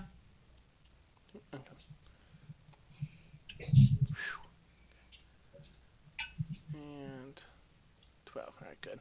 I'd hate to be the one that rolls a 1 for her. Okay. So again, third night in a row with Restless Dreams. I guess you can, if anyone is bothered by that, I mean, it's really just Restless Dreams. But if you genuinely think your character would be like something's up, then you can roll an intelligence check if you want. Do elves dream while they're meditating normally? With a trance, I forget how it That's works. a good question. I feel like you still are able to dream. Because I feel. Let me look it up. I just want to double check and make sure it's not like something that would be. Because if it's something that would be out of the ordinary, then she'll be like, "What the crap is going on?" I feel like Quinn would have lots of unsettled dreams, so he probably wouldn't think too much of it. Okay. I also think at some point, days and days ago, just because Quinn isn't here and I want to give her a bit of backstory, days and days ago she asked me to show her the dice game that I was playing when we met, so I think on this trip we probably would be dicing in the evenings together. Okay. Just to give her some backstory. Nice. All right. That's awesome. So it says so elves meditate deeply, remaining semi-conscious. While meditating, you can dream after a fashion. Such dreams are actually mental exercises that have become reflective through years of practice. So kind of. So yeah, if these are strange, restless things that aren't helping me, that aren't things that I'm used to, then I would be like, what's going on? All right. Yeah. Go ahead and roll an intelligence check. Felix, is there anything that, or Astrid, is there anything you guys would want to be doing on the trip, interaction-wise? Take that 19. Nice. Can I don't know how it works. Can I like tune or just make one of my axes so I can use my Wakizashi sword instead? Oh, did you already, right, you bought that. Okay. All right, let's see. You don't need to attune because you got like the 2 gold one or 5 gold one. Yeah. So it's you're fine. Yeah, you just you can even keep the other hatchet or whatever on your person if you want. Oh, yeah. Have it on the ready because you've Cool. got a belt for it. I think it'd still be reasonable. Or you can put it in your backpack and just have one of each. Okay. Felix would probably read his new cookbook. Was it Meats and Various Sundry? Yeah. What was it? Oh, something like All That Meat. I've got to go back and look now because I just thought it was the greatest. Of course, I don't have that. Oh well.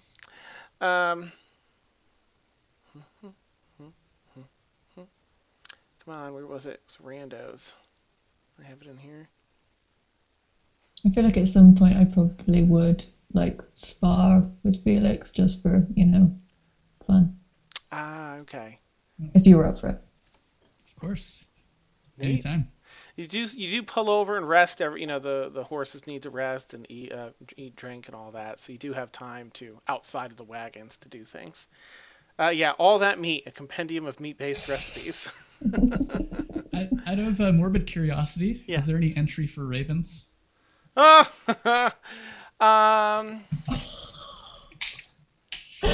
there is not. That's awesome. Not that I would act on it or anything. Yeah. Not ravens specifically, but for birds of that size, yeah. There isn't anything for like beer in there, is there? Oh, yeah, there is. Yep. Okay. Let's see. All right, so for everyone that got higher than a 15 on the check, Emerson, a bummer, that's close. So Kaylin and Ormia, sorry, Messina. You guys detect a pattern. Whenever there's been a new moon the past 3 nights. You had these restless dreams once before. I think before leaving Bexley, and that was also actually I think that was on a full moon.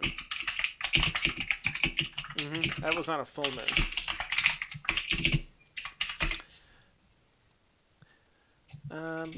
Okay.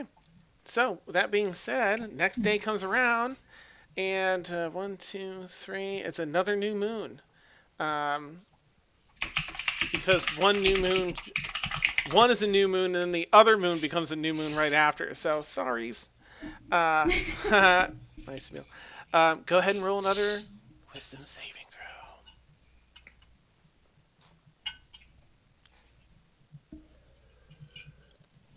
Oh wow. Good. Oh wait, right, Reinman. I thought I'd almost rather forget because I really don't want to be the one that rolls in. So close. Holy crap. Okay. She has nightmares, but she's okay. All right. So we have 1, 2, 3. That's our fourth one. Okay. There's 3 more. So next day goes by. Go ahead and just to speed this up, roll a wisdom saving throw with disadvantage. That way it'll roll 2 of them, and I can see which one it. How do we do that again? Oh, click the DIS button at the bottom left. Right. And then roll it. -2. Mm-hmm.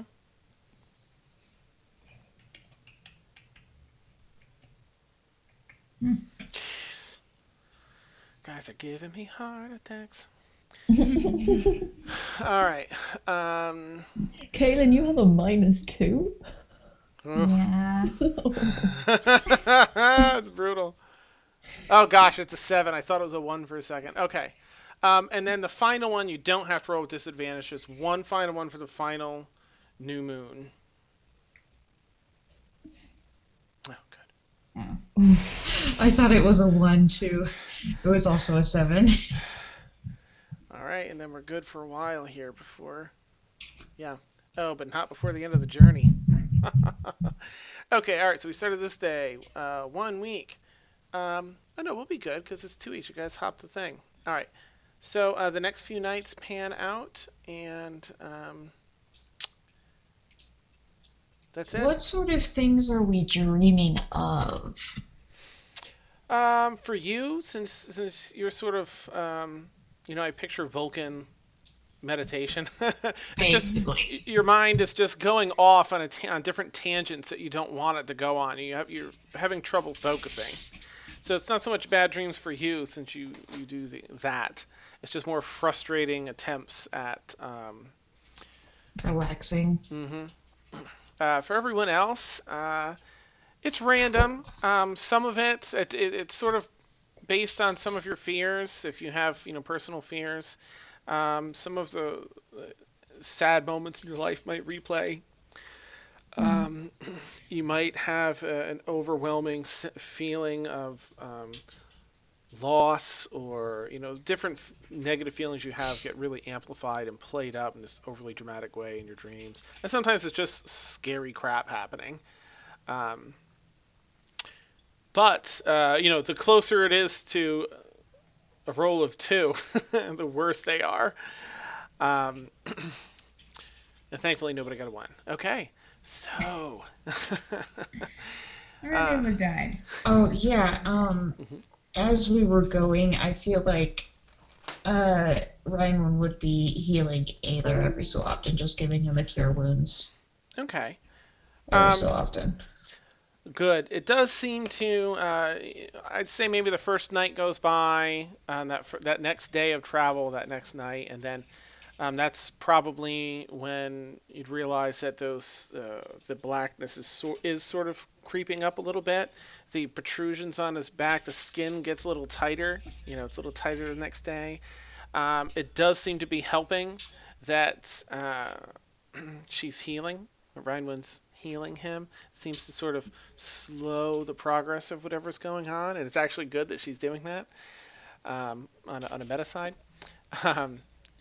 And Hmm? Is he conscious or still like out of it? He goes in and out, and usually relays the next set of symptoms to Rennes whenever he wakes up. Um, his arms hang just sort of mostly, limp at his side. He seems to be able to have a little strength to move like the upper arm around when he needs to. His legs seem to be weakening as well. Um, and he's found most of the time just propped back a little bit slightly against one of the grain sacks that has sort of a Rennes imprint. Let's push the grain out to form a little seat for Rennes. I'm muting. Okay, one of the nights when we're stopped, I kind of want to, like, without anyone noticing, or at least without Ren or Ayler noticing, I kind of want to look at the bag of grain that Ayler's been resting on and make sure that, like, none of it's going, like, rotten or weird or something. Okay. You do take a close look. And even around Bertrand, because you feel that part of the sack, and it has like a crispness to it, like it's been heated repeatedly. It's not so burnt, he made popcorn underneath him, basically. yeah, it's right. When you look inside a little bit, it's rice, but you can see a bunch of it's actually been cooked along that side, a little brown and crispy, like more so than body heat should do. That's really weird. But it's not like into something. It's not like rotten or anything. No. Okay. Yeah, is there I don't know much about this, but can I tell the others about this and can all of us check to see if, like, what sort of, is there a sickness or some sort of, like, being he would be transforming into that would cause this sort of body heat? Can we all make a check for that if I tell everyone? You know, when we went into the caverns, and there was that big statue of the person with wings. Mm-hmm. Does he look like that? I mean, not currently. I mean, he still very much looks like Ayler, sans at this point, like, towards the end of the trip. I don't know how to describe the bones. It appears, because it looks like bones protruding. The skin is really, really stretched so it's almost and like tight. He's growing wings or something. Yeah, except like just bones in those areas. It's almost like a large dinosaur vertebrae, like the back part that hooks up, like that hook part is sticking. Oh, that sounds painful. Yeah, he's definitely in a fair bit of pain. Yeah, I know. I mean, yeah, you can all do a history check if you want to compare, like, things that you've experienced and read about. Cool. Yeah, I'm not going to roll. I've never heard anything like this before. Okay. So. Actually, that's a fair point. If you feel your character wouldn't have, then you don't have to. Yeah. Emersina got a natural 20. Oh, nice, Emersina. I'm gonna roll. My studying fails. Yeah, so you got a natural 20, and you can think of a number of creatures that you sort of heard tales about. Nothing exactly matching this, because there's so little to go on with just the bumps. I mean, you've heard of a number of winged creatures, in case they're wings. You've heard of a number of bone-type creatures. I'm trying to think. I just saw one the other day in the Monster Manual. So there's a number of possibilities that you list off, but nothing, it's quite just like this one. Yeah, because he still looks just like a human, just with these bony bumps, basically. What about, like, devils or something? Like, I know there's bone devils. That's what I saw. Same thing, but it's just not enough to go on. She can list numerous ones because it's so general.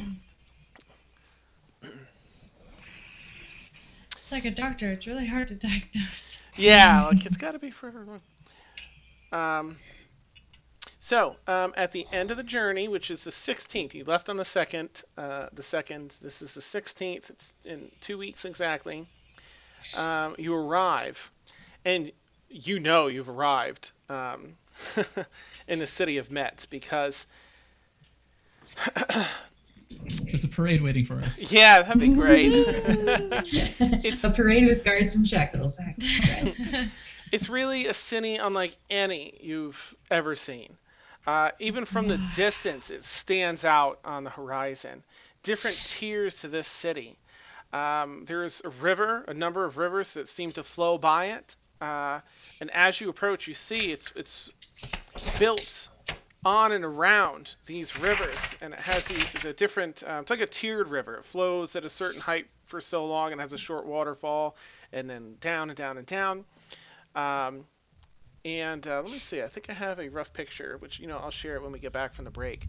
Um, Beautiful marble, massive structures. Everything looks like a palace. There's no part of this city that you can see from the outer area, from the distance here, that does not look like some pristine magical castle. Um, Artwork and statues and sculptures abound. Um, you can see little waterways that are used for navigation, little like gondola type boats in there and such. As you approach the main gates, there's this huge, what almost appears to be a garden that runs all the way up to this main gate. There appears to be golden gates, literally, Oh my goodness. that are already open, some 35 feet tall in this ornate arch above it. This is like living to the max, way overdone. A city does not Extra. need this. Yeah, to show off the wealth of the capital of Dunkirk, and that's where we'll take our bio break. Yay! All right. Cool. Cool. So for anyone watching that doesn't know, we take a bio break 5 to 8 minutes, and then we're back. Yay! So I'm gonna float my head off to the kitchen. I'll be back. And I walk away. Nice.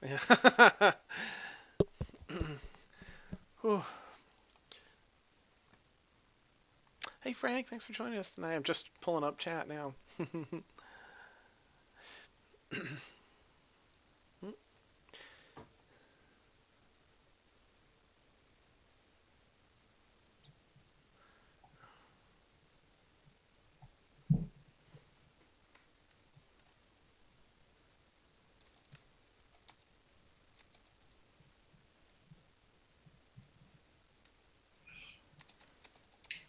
Trying desperately not to cough throughout the first half of the episode. My throat's really bugging me, so I'm trying to mute when.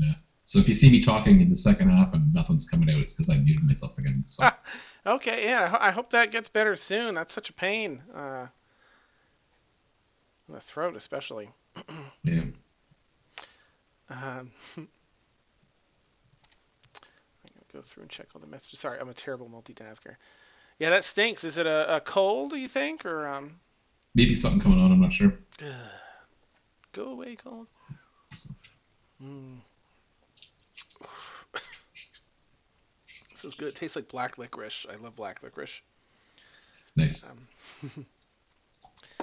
Okay, I guess I should probably actually go to the kitchen. Okay, be right back.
Creak. All right, let's see. Brr. Actually, it's blazing hot in here. I don't know why I said brr. Scratch that. I don't know.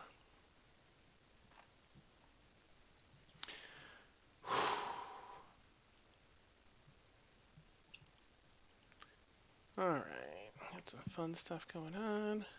When is your guys' Thanksgiving? November. That's a good question. 24th, probably. Let me check. 2 weeks ago. Yeah. Oh, right. Yeah.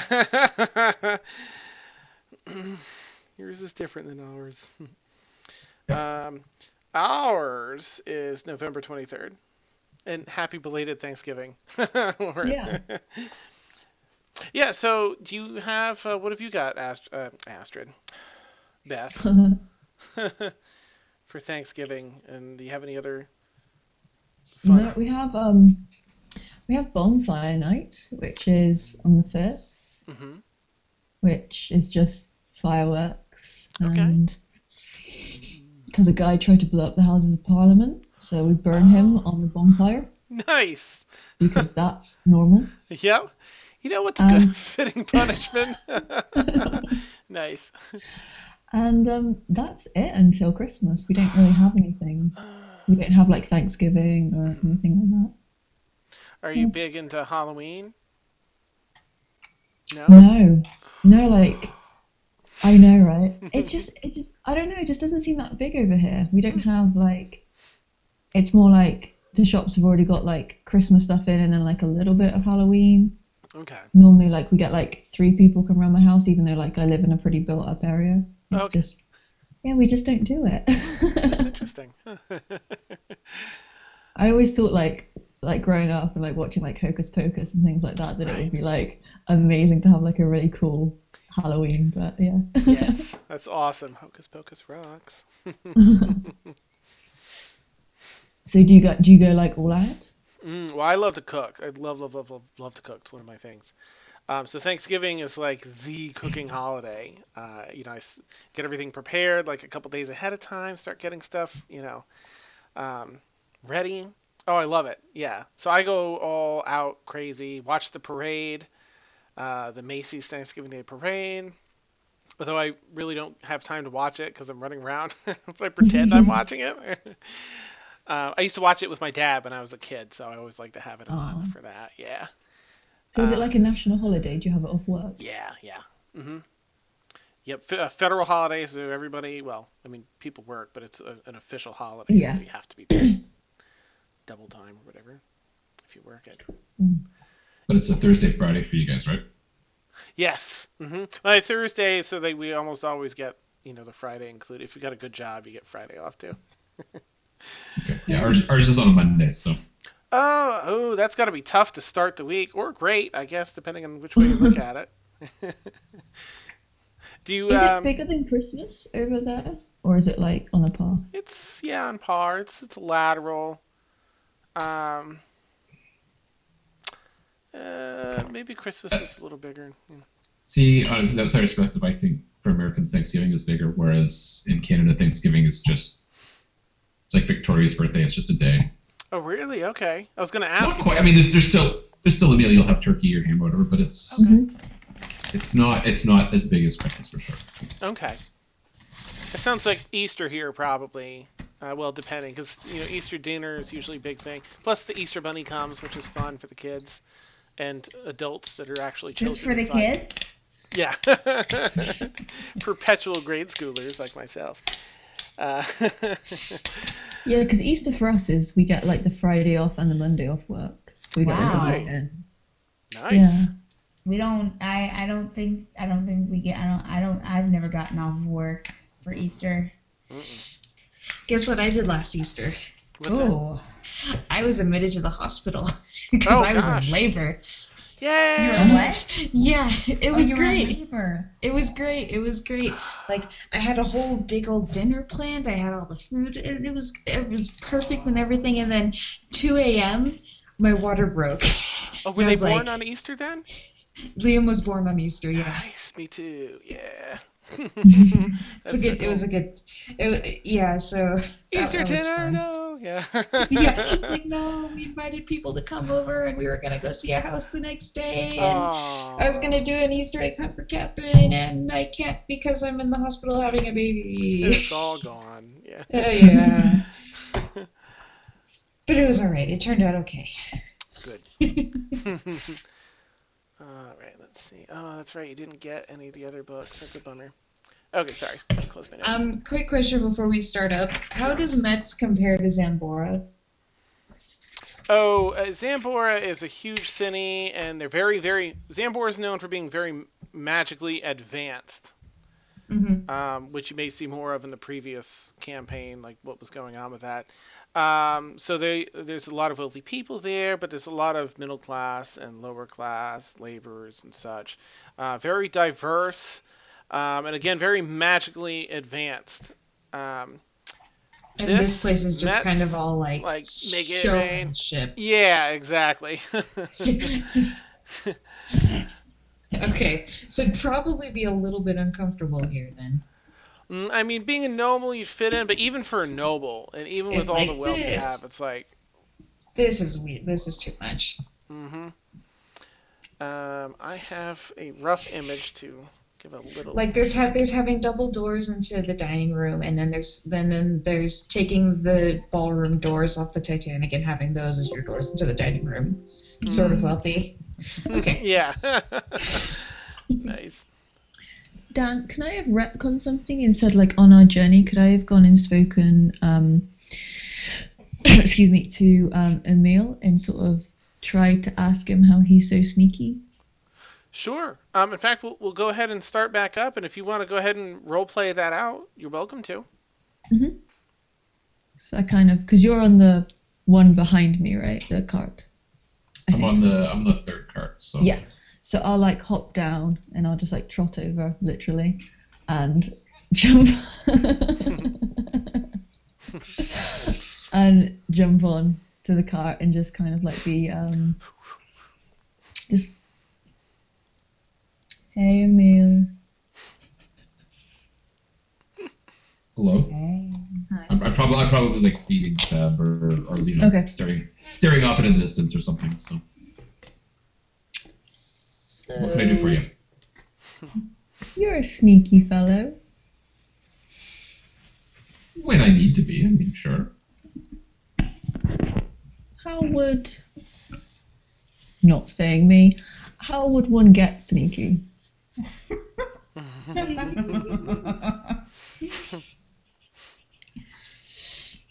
I mean, I think with everything, as with everything else, there's a bit of practice to it. There's a bit of, you know, either just making a game of it. You can be in a crowd and in a crowded area and just, you know, try and notice when people notice you. Try and notice what you do to make people notice you, and what makes people notice other people, and maybe from that you can start to take things out of what you do, so that you're just more inconspicuous, and then from there just listening, you know, paying more attention to where you're stepping and the noises you're making and noises that people make.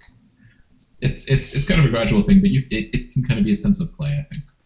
That's So kind of how I did it. hypothetically speaking, would you be willing to teach someone? I could certainly try. I'm not sure that I'm an expert by any means, but I could certainly try. Okay, I kind of stick with Emil for just trying to like just eyeball what he does and see if I can copy him. Okay. Emil, do you think that you would do any exercises, or would you do anything over the course of the trip, or do you feel like you'd wait for, you know, a better scenario, better situation to be in to teach? I mean, maybe a little bit when the wagons have stopped, but it'd be pretty difficult. I mean, Emil's, I mean, he's kind of sneaky, but he's more kind of used to urban areas where there's like a crowd of people and, you know, shadows and alleyways and such. So sneaking maybe on the open road with some wagons is he might try a thing or two, but there probably wouldn't be as much to show. Okay. Cool. Neat. All right. Yeah, so I shared out an image, and this is a rough idea of what you see as you round the corner near the city. The City of Metz. This is one of the many waterfalls for show. Again, the city is built. It looks kind of like Rivendell. It's interesting, yes, yeah. So, I guess just as we're coming up on the city, you'd kind of notice a bit of a transformation in Emil, because when you met Emil in Bexley, he wanted to get out. And when you saw him in Rennes, he didn't want to be there. So you've probably gotten a pretty kind of grumpy introduction to Emil, but as Emil approaches the city of Metz, where he's never been to, he's kind of eyes wide with wonder, looking around, kind of a childlike enthusiasm for a place he's never been to before. And it's probably something you haven't seen to him before, but this is maybe a little bit more what he's like than what you've seen so far. Fun Emil. So Yay! Yes, he's a little bit more fun than he is when he's being dragged away. He doesn't want to be. So. Awesome. So he's really blown away by the waterfalls and really like super interested in them, and eyeing the construction and trying to figure things out and talking about it and engaged. Anybody else sort of thrown off balance by this? And I mean that in the kindest possible way. No, absolutely. Kaylin welcomes it. Nice. All right. Probably because she feels so bad about making him go to Rennes. Yeah. That's awesome. Like, okay. All right. Yeah, so you guys approach these massive gates. Finely armored guards by the dozen, around this main entrance here. 4 of them walk up and approach your set of wagons. There's another couple sets ahead of you that have arrived and seem to have been here for a little while being processed. The guards have golden plated armor, beautiful deep red robes, and the little fin thing on the top of their hats, the golden helms. Very ornate shields. For anyone, so maybe Kaylin and Felix, well, I guess anyone that sort of knows weapons, so Ormia too, with her father, they actually, not only do they look nice, but they look pretty functional too. It's not just for show. They approach and they have some sort of greeting. They greet Bertrand. Oops, I forgot my notes here. Okay. They say, "Forhay," and Bertrand nods his head, "Forhay." And the guards start a conversation with Bertrand, just asking what his wares are, who's. What language is that? Is that a different language? You don't pick it up as a different language, but perhaps a specific greeting for this area. It has kind of like howdy in the South. Yeah. Mm-hmm. Okay. Mm-hmm. Sort of like hey, but for hey. Without the draw on it. Yeah. Awesome. Hey, very nice. Right. So, basically runs down an inspection and asks Bertrand, looks up at you, Kaylin, and back at the crew. And where are all you headed? What's your purpose for visiting the city of Metz? Well, we're going to take him, and I indicate Rennes and Ayler, to the Runekeeper. Points to one of the guards, sends him back to take a look. And then we're just here, I suppose, for sightseeing, right, guys? It's a lovely city. It's very beautiful. The finest. Slightly overwhelming. Beautiful nonetheless. Is this your first time in the city of Metz? I think for all of us it is. Yeah. Mhm. Is it Yeah. for all of us? Yeah. Do mind the water, won't you? Many tourists seem to find their way into the waters. Very dangerous, very beautiful. Just keep your distance. While the other guards are sort of walking around, inspecting the goods and giving everyone sort of a once-over. Kaylin tucks her bag closer to her. She doesn't want anyone. The giant skull. That's right, that thing sticks out of the top. I guess I'd better do a... Take the blanket that I put on your head and put it over the skull. Wrap it up. Make a sleight of hand check, if you would, Caitlin. I didn't even say anything. All right. As you're walking by, like, you saw all the guards except the one walking up behind you, so you kind of turn to and you look up, and there's the guard sort of... Oh, hi. Hi. Readjust it. I must ask, what is that? It's a prop. Oh, are you a performing troupe? I perform sometimes, yes. Oh. I sing ballads, and I use the skull as a prop while I sing. Seems heavy or large for a prop, but to each their own. Make a deception check. Okay. Ooh. That's pretty legit. Well, bad. I do hope to see you perform one day. Gives you a nod and carries on.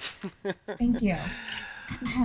I mean, it's sort of a tedious thing because they're checking all the crates and everything else. Bertrand turns and says, "You're welcome to, ride in, and I might be able to show you part of the town. But otherwise, I imagine they're free to enter themselves." And Bertrand looks at the main guard. Yes, they're fine. So it's up to you guys if you want to waltz in or hang here. Do the waltz. Waltz. 1, 2, 3. 1, 2, 3. Rennes has Ayler pretty wrapped up so that the guards don't really see how ill he is. He doesn't really want to draw attention. Oh, and Ormia, he did give you back. So go ahead and add back that gold that you gave him for the potion. Yeah. Because it wasn't enough. It was like 50 gold is what they wanted, and it was 40 gold that you gave him. So he stole one. No, it's fine. It worked out for the story anyway, because he ended up having to steal one because people were just being crap to him. Like, they wouldn't give it to him for 40. They wouldn't barter. They saw him in need, so they were trying to charge like 70 or 80 instead. So he ended up just stealing one. But he did give you the gold, and you can thank Ed for that catch, because I completely missed that. So thanks again, Ed. Thanks, Ed. Sure. But along the journey, he gave that back. Never mind, keep going. Okay. He follows you all into the city of Metz. It's just as awe-inspiring in here. There are a number of canals built in, so you can travel from building to building. These buildings are massive. You don't see like a block of buildings here, a block there. You see these massive, like each section is a palace, as you can see in the picture. Now, let's see. Who has the... that's Emil. So, Emil, with your careful eye, being familiar with, analyzing cities and such with your urchin background, you do spot some areas where there's, a guardrail and a set of stairs that goes down by the water side, and you automatically pick out some spots like, okay, there's probably maybe not palace living over here. Maybe something, in case we need to not deal with noble type folks over there. that just sort of jump out as you're, passively looking. Um, you see, gosh, what would you see? I guess that's the main gist of it, unless anyone wants to make a perception check to see, like, I guess everyone can make a perception check, see if you spot anything else. You hear what sound like church bells going off, seemingly on the hour for anyone that's good with nature and knows what time it is. Boom, boom, boom, and they play this beautiful song that just resonates I in see the city. so much. Nice, yeah. We got Kaylin, Really nice big Stormia. that What's that? wow. It is shiny here. This is weird. Not like home. Home is better, but wow.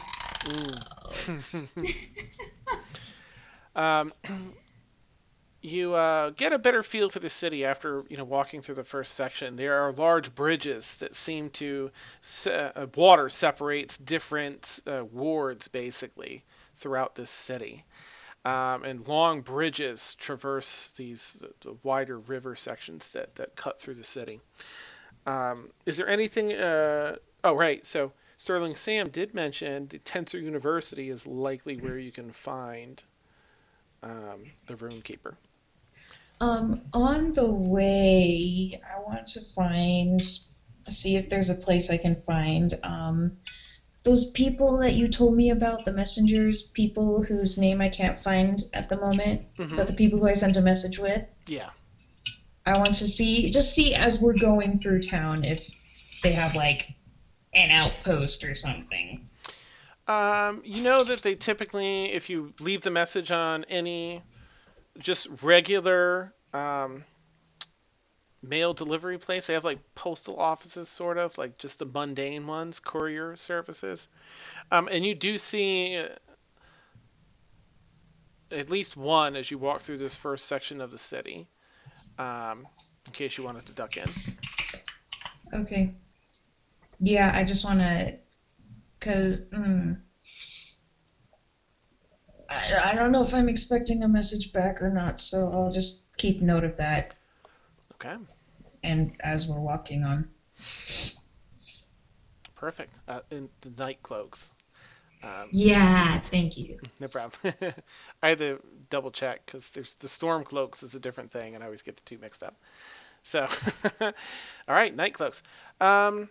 Are you guys? What are you guys looking for? Are you just trying to get a feel for the city, or are you looking for the university? And I guess would be looking for university. I also want to look at and see if there's any any prized armor places or armor places that I could ask if they've received any new shipments from a dwarven clan. Or heard about any warforges. Nice. Sure. Yeah. Make a perception check, Kaylin, and see if you spot any of those. Right. The overall feel that you get from the city is there's clearly a lot of decadence. You see a lot, very strong upper middle class and upper class here. You don't see. This seems like successful tradespeople are here. You don't see many laborers. At least you haven't come across many yet. You. Yeah. You probably wouldn't see that yet from here. Okay. All right. What have you got? 21. Okay.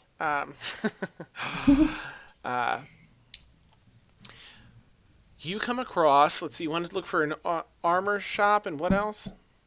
Just an armor shop. Just some place that I could ask if they've received any,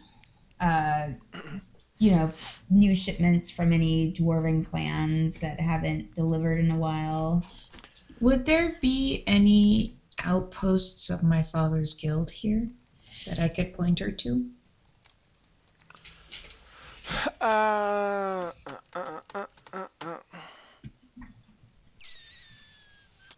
Because if it's another major capital, it is, but it is a different continent. I'd say your father does have one on Calais because commerce and it's an important one, but it's actually a different kingdom that has an eastern port city that Okay. ships between that and Dauphin's Haven, which is super close to Arendelle. I'd say probably have one there because that would make a lot of sense. Okay. Um, so you do find one, Kaylin, just as you're all walking through the city. And you could tell it's an armor shop from a mile away because outside they have very tall open windows in the front so you can see into all the goods. But on either side of the door and either side of the far side of the windows are suits of armor propped up uh, and on either side of the door and either side of the windows it's people wearing armor displaying it for people walking Oh, by. let's see. Um, so right off the bat, you're like, okay, yeah, that's Yeah. um, Please Is go it in. is it good quality armor? Just taking a glance. yeah, definitely. Yeah. The suits outside are like full plate armor suits. In the windows, you see some leather attire, some chain shirts, um, items like that. Very Okay. decorative and seemingly functional. All right. You want to go in? So I point. I'm like, guys, I just need to step in here just really quick, just to ask a quick question as she's like going towards the door.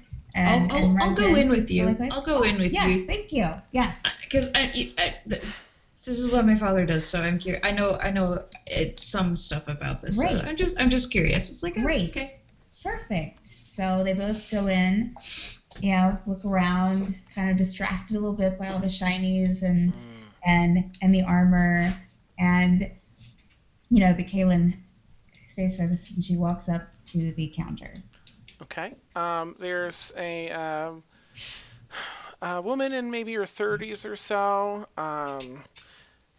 Blonde hair, long blonde hair. Human? Freckles, human. Yep. And she's sort of working away behind the counter, back turned to you currently. Okay.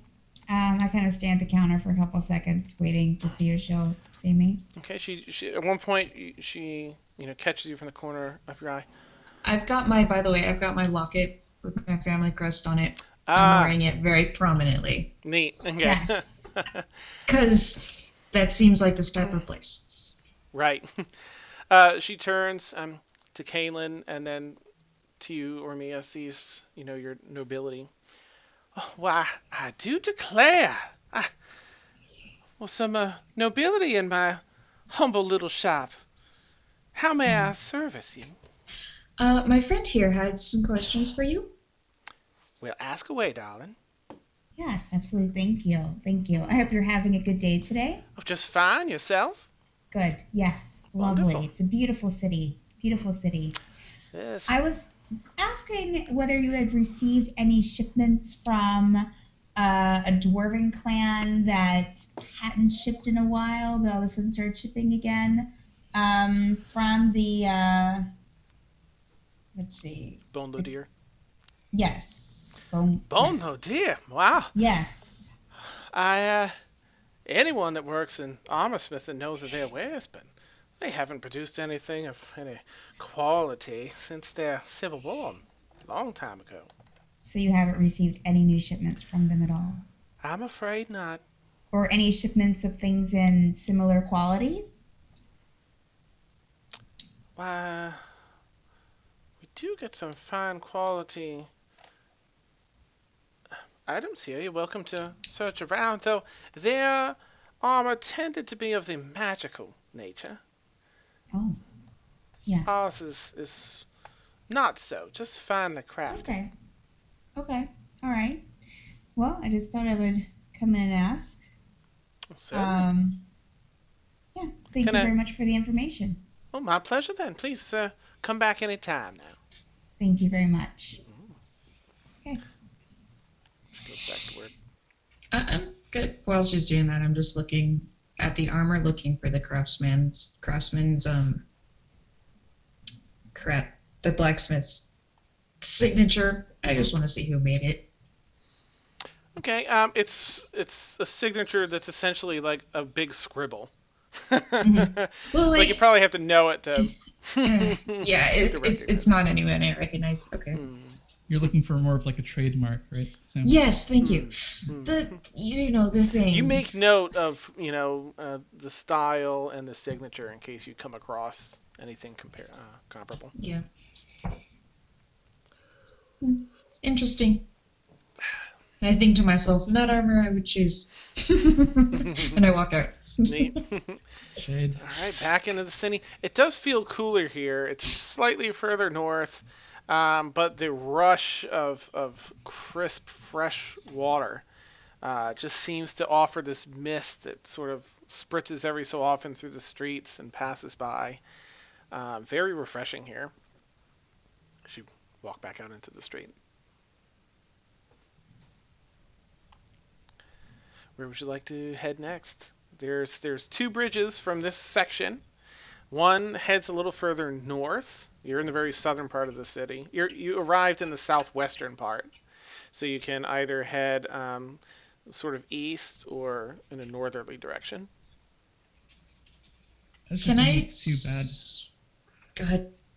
Go ahead. That's too bad that Sarah's not here today. She'd really love this city. Yeah.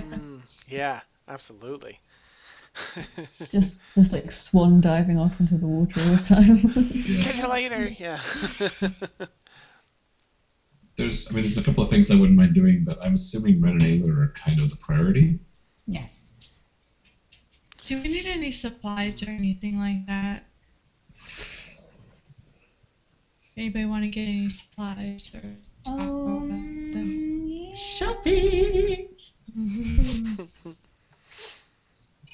I think maybe after we've dropped off. Yeah, Ren. that's yeah. Yeah. Okay, yeah. That would be the best idea. Yeah. So, Find is a it room. obvious where Tensor University would be? Not yet. Mm-mm. Okay. Not a Um, big Tensor U neon sign.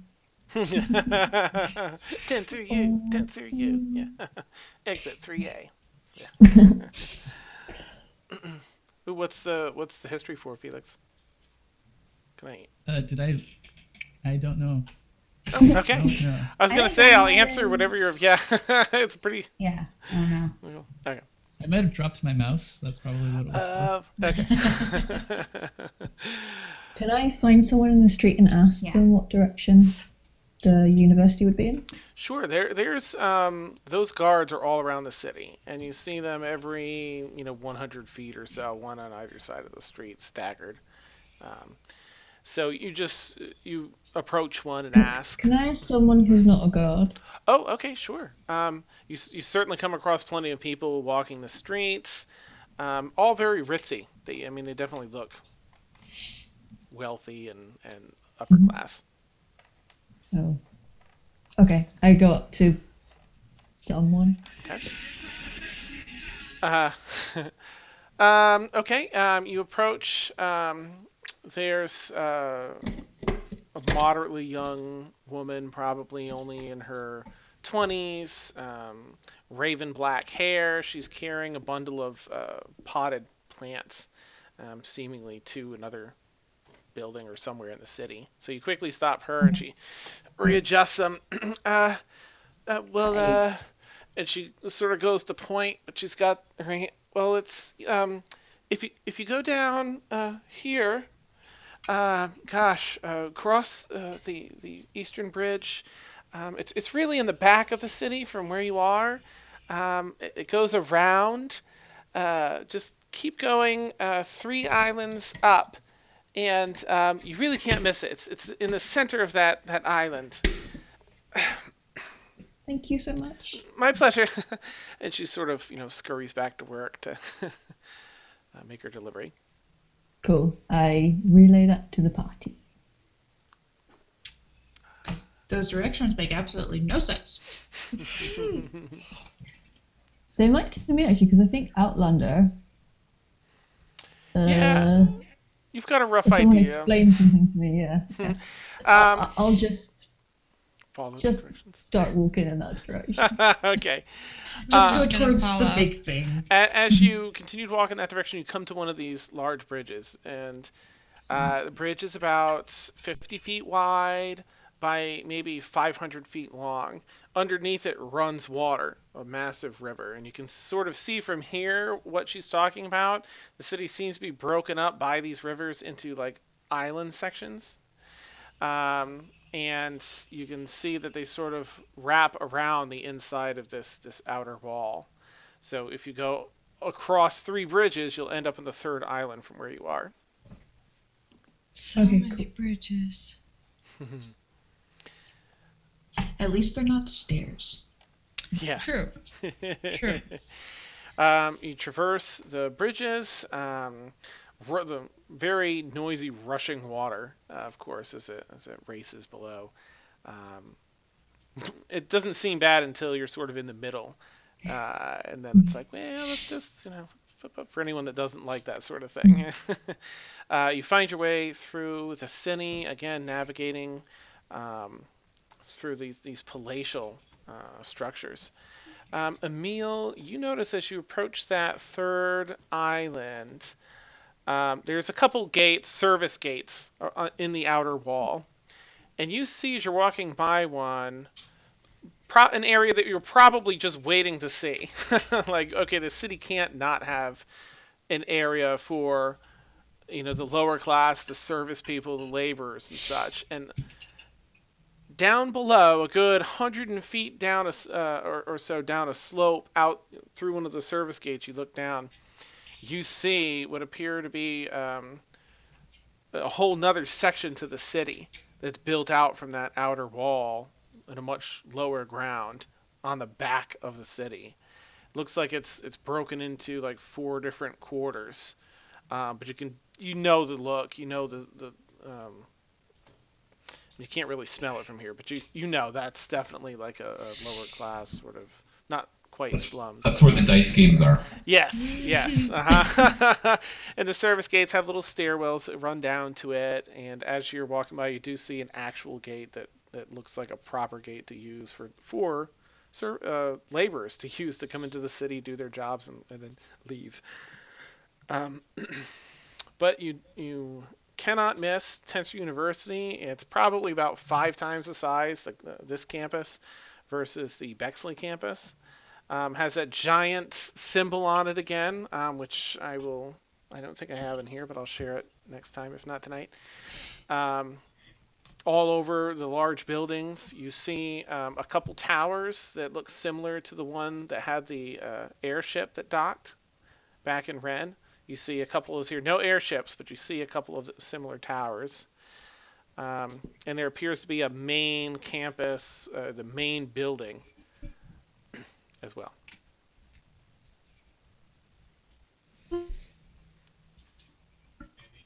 I mean, before we go in, what kind of vibes are we getting from the people who are at Tensor University? Like, because they took Ayla in the first place, didn't they? Yes. The Bexley College had somebody new. I can't remember who it was. Maybe Emil. I mean, knew that the Bexley campus seemed to have a little more leeway, a little more free reign to do things. There wasn't as much oversight there. Right. Okay. I think anyone that was familiar with Bexley would know that it's sort of like the Wild West. And we're not here for the university. We're here for the room master. Runekeeper. Mm-hmm. Thank you. Right, it's right here, right in my notes. Is he not at the university? He is most likely in the university. Okay. Is where Sam said he would be. So I feel like maybe we should go looking for him first. Yeah. Who would Maybe you we want to ask? Like a student or something? Or walk into a building? I guess just walk into a random building. There's gotta be administrative offices somewhere, right? How do universities work? Yeah. It's been years. I finished. I did my time. How many buildings are there? Oh, there are countless buildings on the campus here, but there is a massive building right in the center of the campus. Let's go Anyone there. remotely familiar? If you go based on, you guys didn't. Yeah, you did go to the other university because you had to meet Ogle Buttress there. So it's similar in design, just much larger to the administrative building. I'd say aim for the middle. Cool. Yeah, let's go for the big building. Okay. I bet with the name like the Runekeeper, I bet he's in either a library or a big like laboratory type building. No, the library, yeah.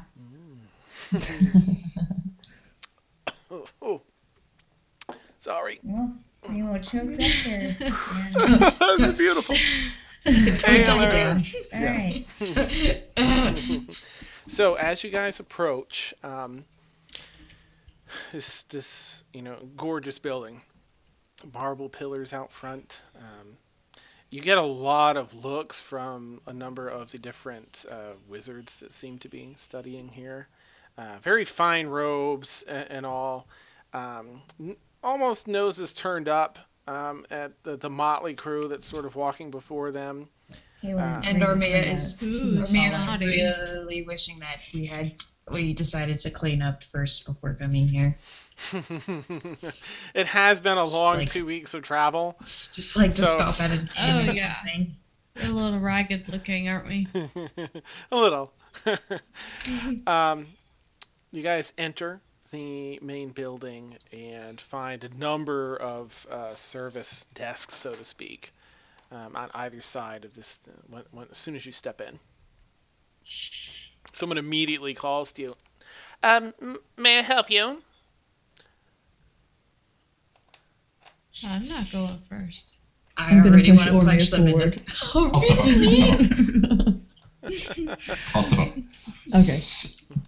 Good day. We've been sent from Bexley to look for somebody named the Runekeeper. Oh, Perhaps you could help us. certainly. She kind of covers her nose a little bit as everyone approaches the desk.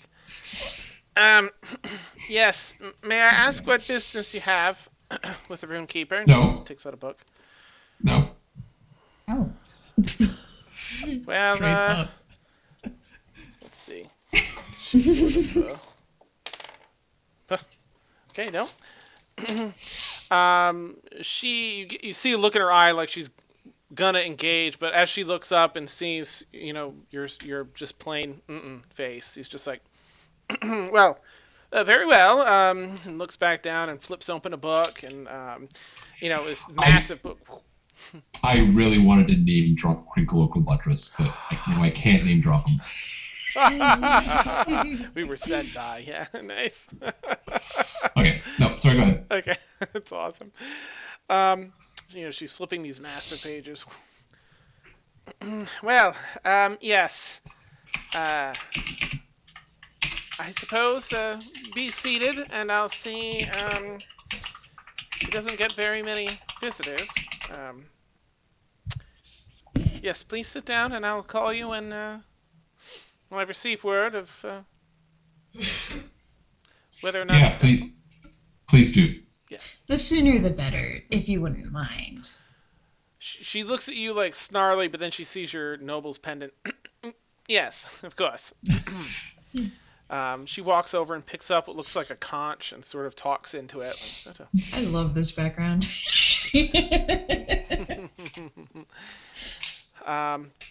You're not waiting very long before she calls back. Yes, well, seems the Runekeeper will see you now. This way, please. Thank you. She steps out and walks you guys around a corner to what appears to be almost like a modern day elevator. It has the crisscross collapsible gate, and then a door that lifts up on its own. And you guys step in, the door closes, you see the gate closing, and then it immediately opens back up when you're on an entirely different floor. Like Kaylin's that. It closed, surprised. open. So head down to the end of the hallway. He's the only one here. But don't make any sudden movements or startle him, please. Thank you. She, waits for you guys to get off. The second you do, she shuts the thing and bounces. I kind of give her the evil eye until she's out of sight. Just Okay. She tries The not. haughty glare down.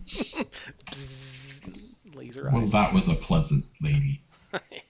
I wanted to punch her as soon as she opened her mouth. All Are right. we underground? You're not sure. You don't see any windows, so it's tough to tell. You see. Oh, good. No, let's go find our Runekeeper and hope his name is half as good as Crinkle Oval Buttress.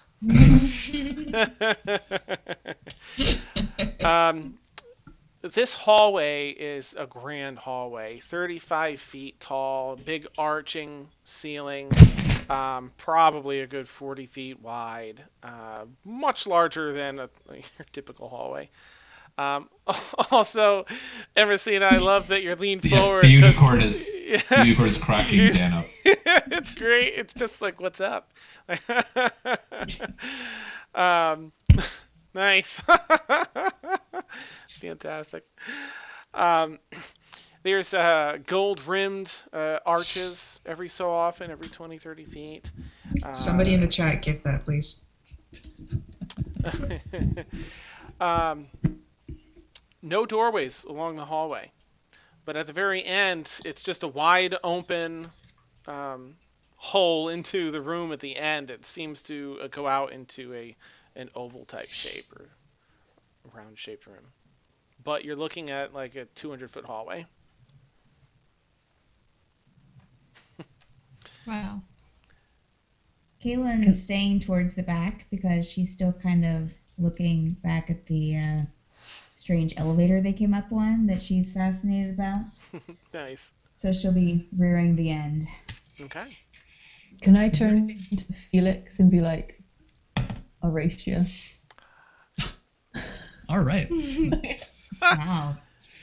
Nice. We're going to So do Felix rolls for is that. antlers. That's gonna play out. Emil has this wonderful sense of wonder and decorum at this building that is completely ruined by the foot race that takes place. Nice. You're actually, like, you see the floor before you, and it has these, they're not golden tiles, but they're engraved with this golden-like material that has sort of these arching, bobbing and weaving dragon, sort of almost like a filigree type pattern that runs I'll be down right the back. hallway. Okay. And as you're looking at that, you hear click, click, clack, clack, click, click, clack, clack between the Astrid's hooves and Felix just bolting it in his boots. They run fast. So Felix and Astrid, athletics checks. That'd be perfect, I think, for this. Okay. We'll do a 2-roll thing. So go ahead and roll for the first half. And if it's a tie, we'll do a third one. But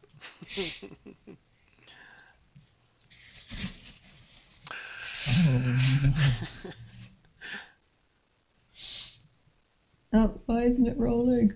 no, Hang on, 1 second. no problem. Oh my gosh! Oh wow. Felix, you set off to run and you just slip on the tile. It's like it's a little more slick than you thought, and then you catch yourself and you try and catch up. Astrid's already like poof, poof, like a gazelle, just blazing down this hallway. But I'll let you each roll again for like the second half, and if it's the opposite, then we'll do a tiebreaker third roll. Oh. Oh! You almost wow. catch up. Clunk, clunk, clunk. As your armor's clinking down the hallway, but Astrid's just like running on air. You almost don't even hear her hoofs anymore. She's just going so fast. She actually has like a forward lean because she's just moving so fast now. And she slides at the end. Staring in amazement. I'm like, wow, that's too cool. That's amazing. At the end, I'm like, I won. Felix is like bent over. He can't even speak. Awesome. Since you two ran, I'm going to quickly send you a Facebook message as to what you see before anybody else sees it. What? Hey. Let's see. Beth, and where are you At least we didn't set off all the traps before everybody else saw. Time delay. Oh, guys. Oh god, I didn't even think about that.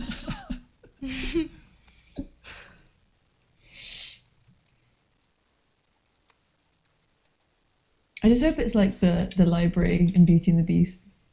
That'd be cool. That part you can kind of see even from the hallway, so I'll say you can see this, again, circular shaped room with row after, in the center, it's just like row after row of, how to describe it. So it's like concentric rings, right? So the very center, you can't see yet. It's blocked off by a ring of bookcases that are in tracks that slide around in opposite directions on the ring around the center of the library. And then there's another wide row circle ring outside of that has assorted odds and ends of magical nature, and then another another circle ring of more books. Then a final outer ring with the walls just all the way up some 60-80 feet in here, bookshelves, all books, like 6 or 7 different levels to it. In the back, as you step in and you turn around to kind of look at Felix, off to your right, and Felix, as you catch up, you see in that to your left, Felix, sort of an alcove where there's a break in that outer wall, and you guys see.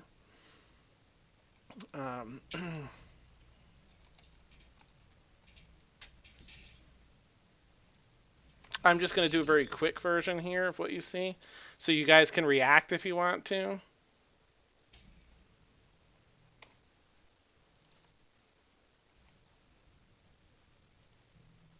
Okay, Facebook message is sent.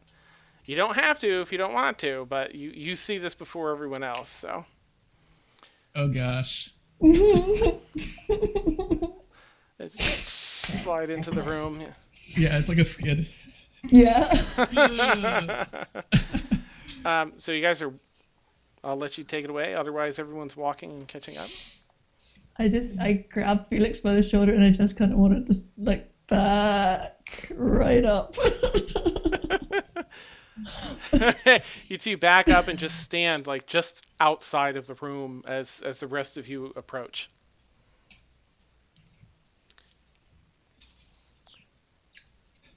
You guys all... I'll walk right in the room when we get there. Okay. Yeah, grab him. He's ready. As you do, Emil, you look off to the left and you also see this break in the room, and Kaylin. And Emerson, are you walking into to look? Yeah, just a little bit. Okay. You Sure. see in the alcove a massive golden dragon snacking on gems. Oh, hello. Isn't that bad Sorry. for your teeth? Didn't mean to disturb you.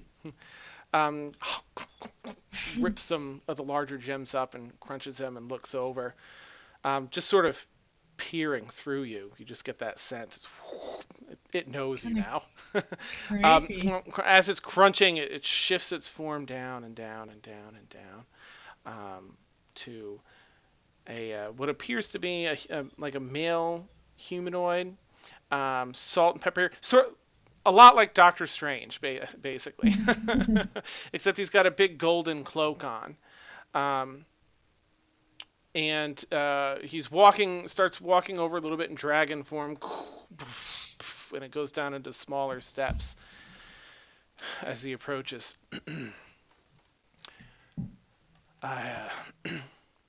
Forgive me, I thought I had a little more time before you make it down here. Pleased to make your acquaintance, so. Emil bows, and I just rolled a performance because I was expecting to bow really poorly, but apparently I actually was kind of odd enough that I actually pulled off a half decent bow. Nice, that's I've great. never bowed in my life, so Awesome. Standing, he's human, but he's still standing fairly tall. He looks to be maybe almost around 7 feet, 7.5 feet or so. And he gives you this very stoic presence, but gives you a nod of the head, Emil, at the bow. I understand you need my help, likely with these. And as he says these, you feel a little on your respective runes. those two, but also there's another that needs your help. Did Ren and Aether come with us, or they're just coming in, like in the room now. I'd say behind. Okay. Ren, So I don't know. He's in a little bit of disbelief. He's been praying for help to all the gods. He's been like seeking out answers anywhere, and being in the presence, seeing the dragon's like latter half of the transformation. He's just like kneels down a bit with Aether, in his arms. Yes. What a strange malady. And he sort of lifts his hand and moves his fingers a bit in a runic symbol. And Aether sort of lifts up a little bit into the air with like a levitate and floats over to the dragon, who sort of turns, come, and walks further into the room with Aether sort of floating by his side over to a table. So, just a kind of reminder of something that Emil's been doing lately is, in the presence of magic, Emil goes really wide-eyed and is super interested. Ah, okay, nice. Cool. Are you paid careful attention to the hand gestures and stuff? I don't understand anything, but I'm acting as though I do, and I'm paying super attention. Yes. Nice. Awesome. Floats Aether over to the table and rests him. Please, while I investigate... Can I explain to him exactly what I saw and show him the runes that we found after the explosion? Okay. As you're all walking over, you sort of recount the tale, and then the explosion, and Ren adds in, there was a similar explosion when I found him, and he's sort of investigating, just listening intently and scanning Aether. Just while I investigate, please tell me about those marks. And he sort of, again, you feel a little tss on your runes. He continues looking over. I'm not letting him touch my rune, sorry. Nice. This rune, smack! Don't you dare. I'll give him a super quick... I'm kind of reluctant to talk about it, but I'll give him just a super quick overview of where we went when we got it and what we saw. I don't know that Emil has a connection between what we did and how exactly we got it, but I'll give him the 50,000 foot view. I'll back up Emil. Okay. He's seems to be sort of done with his initial physical scan of Aether, and turns and faces this the second ring there of bookshelves, and waves his hand, and they can start speeding up and spinning around really fast until a bookshelf from the other side of the room comes around, stops in front of him. He grabs a book off of it, turns back over to Aether, and he's flipping through. And he pauses for a minute and looks over at Kaylin. May I? And he points to the skull that's, stuffed in your backpack up behind your head. Oh, sure. She And hands it to him. okay, you hand it up, and he takes it and holds it up. Very dangerous item you have here. And he again cast a levitate spell on like a large, sort of like a cake dish. It's got the platter and you put the big glass dome over it. Mm-hmm. And he Okay, that's like does my that. spell. hmm and utters a spell under his breath, and you see a seal of pink arcane energies around the bottom to Um, sort of form a seal. that's the head of the thing that cursed us, This is marked us. We all have one of those on us somewhere. and he sees sort of like the runic symbols on the skull. Well, this is going to be a little more difficult than I thought. This, and he holds the platter up and faces it towards you. This is a demi-lich. This is what they return to when they die. And just for those that don't know, I guess roll history checks to see if you guys know a demi, if your I don't characters know. know. Okay. Oh, I wouldn't have a clue. Table flip. You may, because it's sort of like Table cautionary flip. tales and. Oh wow, nice. Emil knows. No. Felix, Not oh, good. Kaylin, bummer. So- Yeah, you press so anyone with a 13 or above. So Emercina, Emil, and I got a Astrid. 12.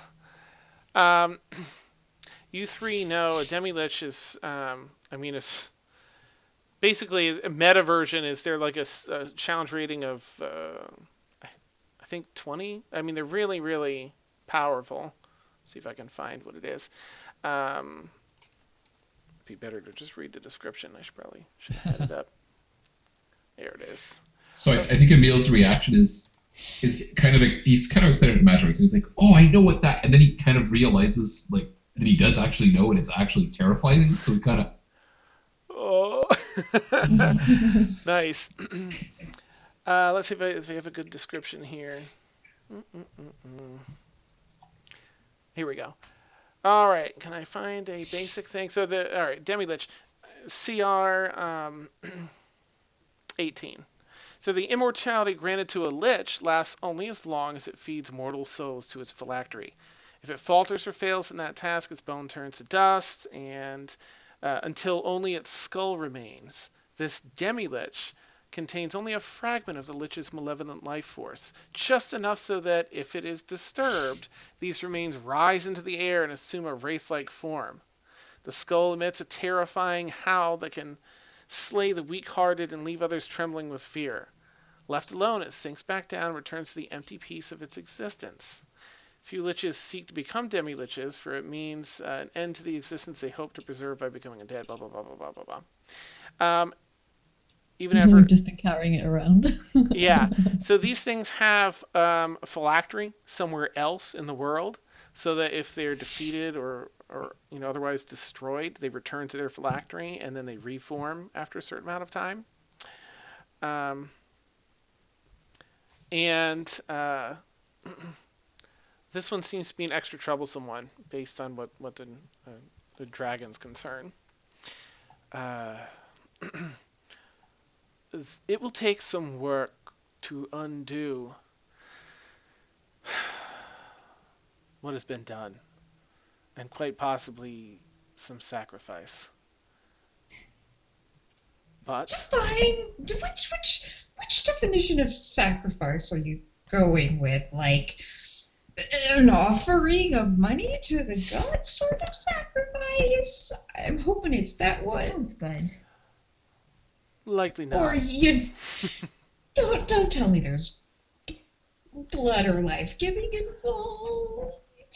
I have to decipher the runes to see You what give is money? required for each of you.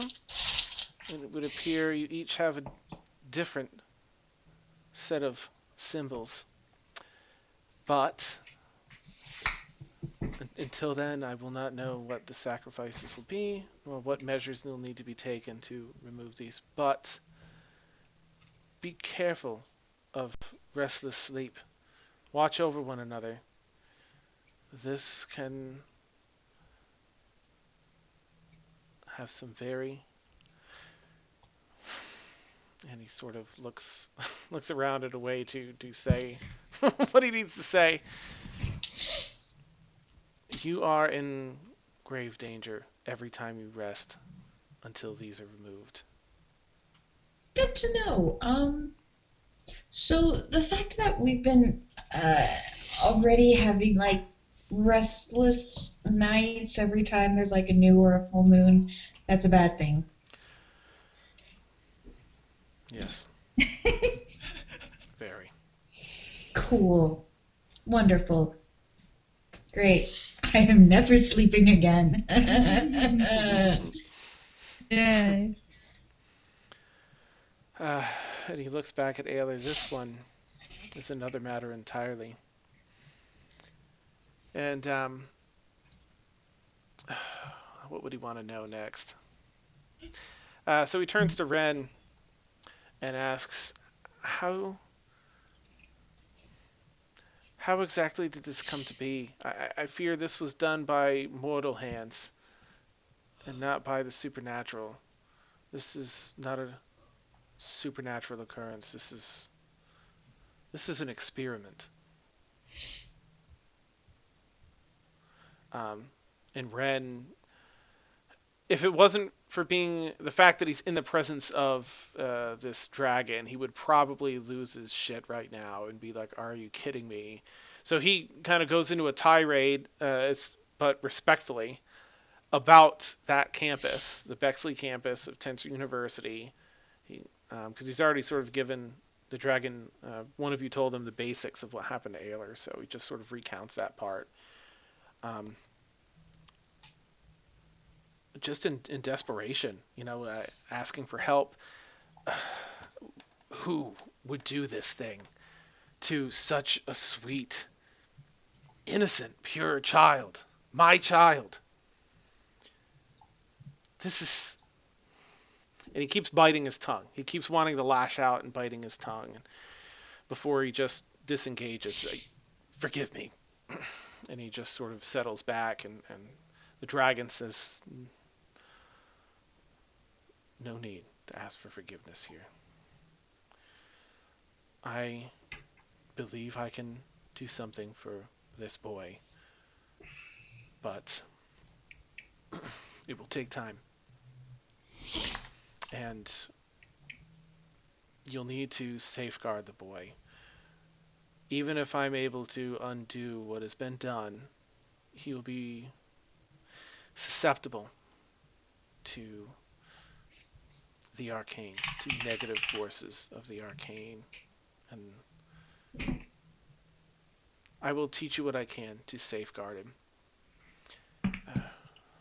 You may stay," he's talking to Ren at this point, "you may stay here for whatever time is needed to heal this boy. And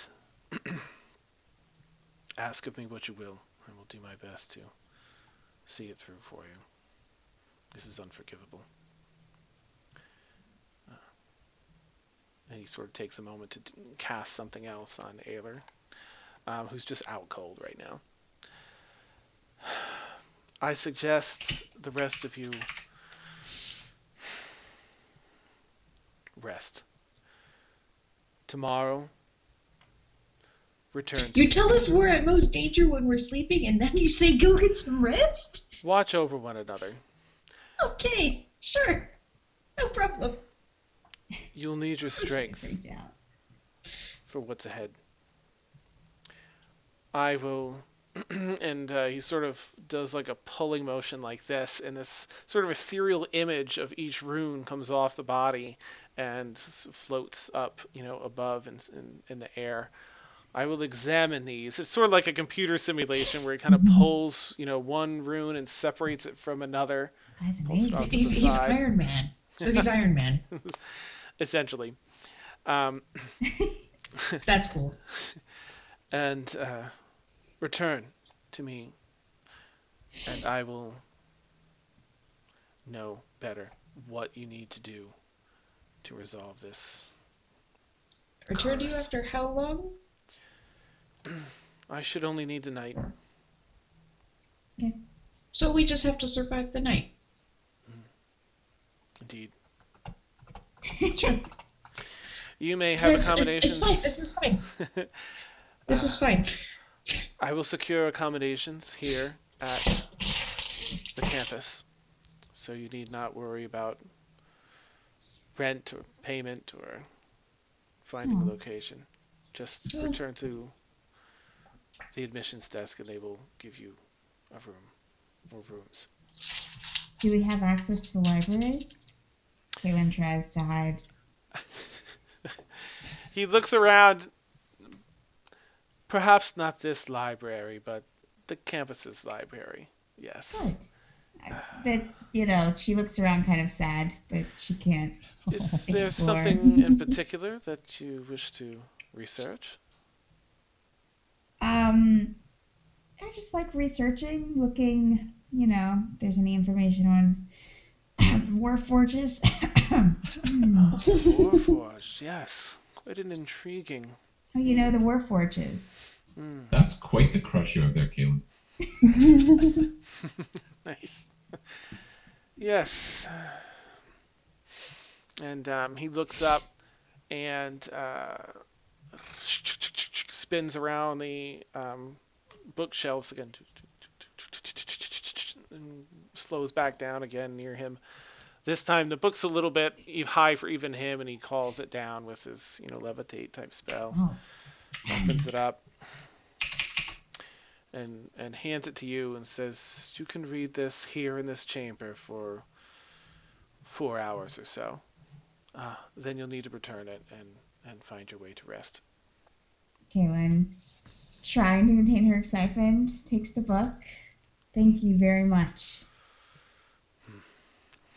I'm always glad to see. He can kind of tell you're. I'm always glad to see another so interested in lore and a sage such as yourself.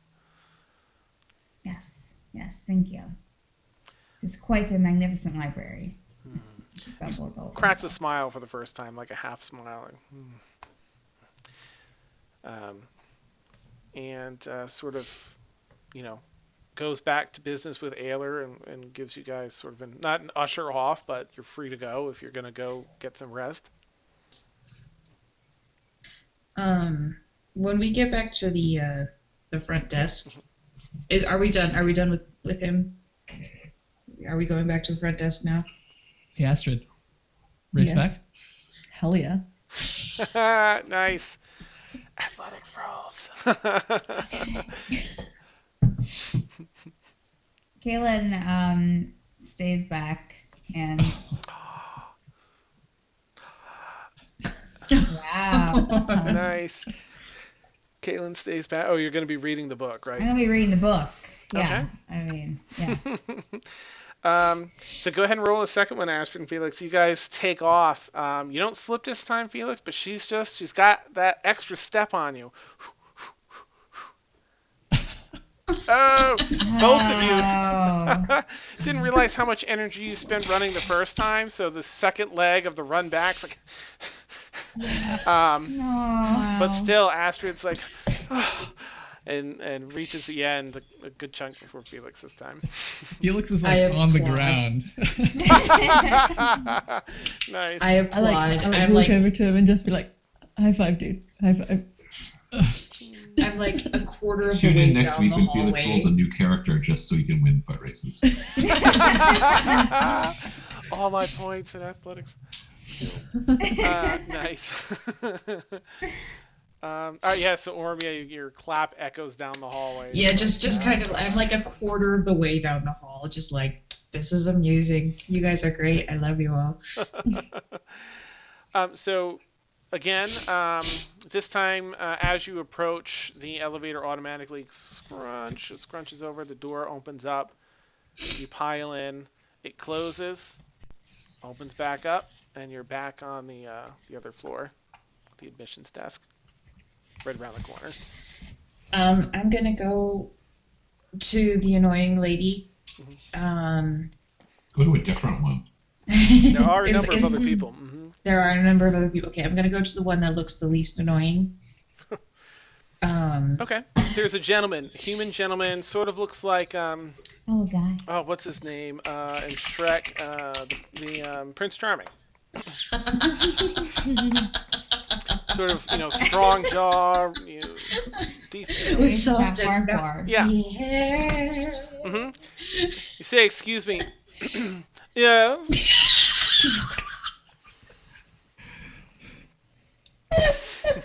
I don't see how he's any less annoying than the other one. Yeah. He's at least Different funny. style of annoying. Yeah. This is hilarious. How may I be of service? Gonna flip his hair every 10 seconds. I'm trying really hard not to laugh. Tucks it behind his ear.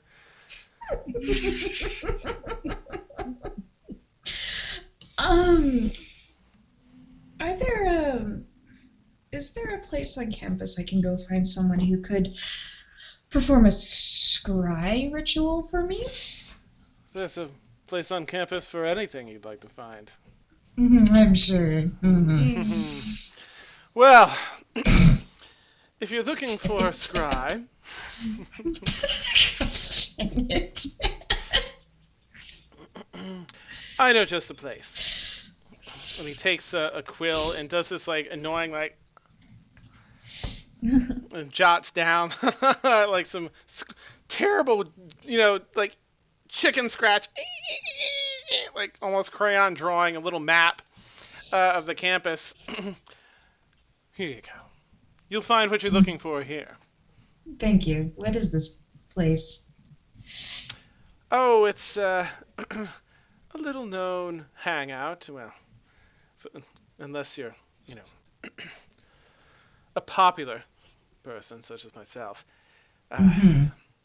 Many of the scryers like to hang there, practice their trade. Good to know. Yes. Hmm. Anything else I can help you with? We'll be back to see the Runekeeper. Ah, I see.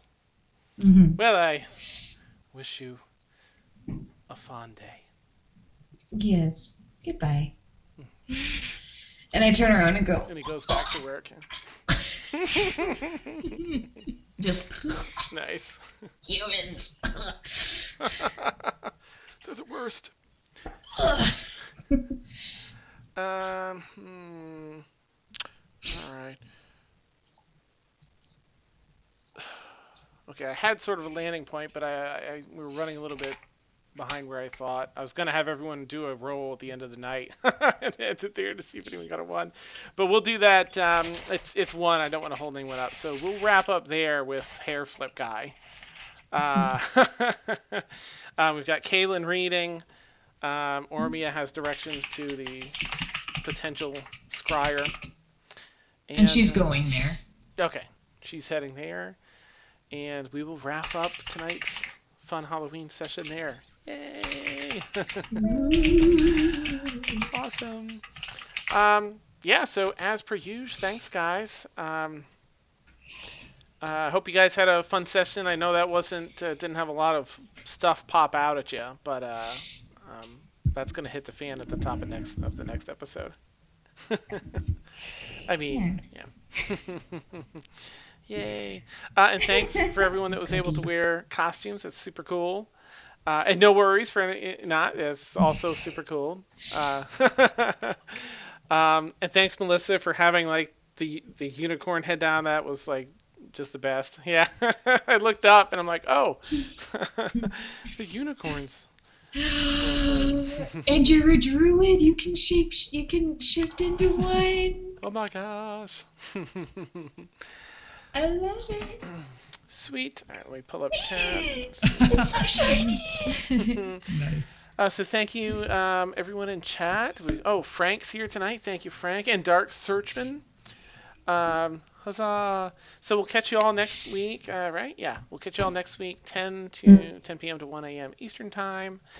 And we'll have some elucidation here as far as what's going on with the runes and all the fun stuff. Yeah, how to get rid of it. Yay! Yeah, I hope to be here next week if I can sort it out. We're going to my sister's. Oh, cool. Yeah, if not, I'll maybe shoot you some questions ahead of time to see like how you might approach things. That's cool. So I don't role play you crappy. You did a great job last time. Oh, yay. Good, thanks. Just keep rolling high, Dan. No, that's right. Yeah, that's right. That almost never happens. It's always the opposite. So that went really well. Yeah. All right. Well, I hope players, thanks again. You guys rock. I hope you all have a good night. And chat, thank you. You guys are amazing. Thanks for being here with us. And we'll catch you all next week. Dagger, dagger, dagger. Awesome. Yes. Have a great night.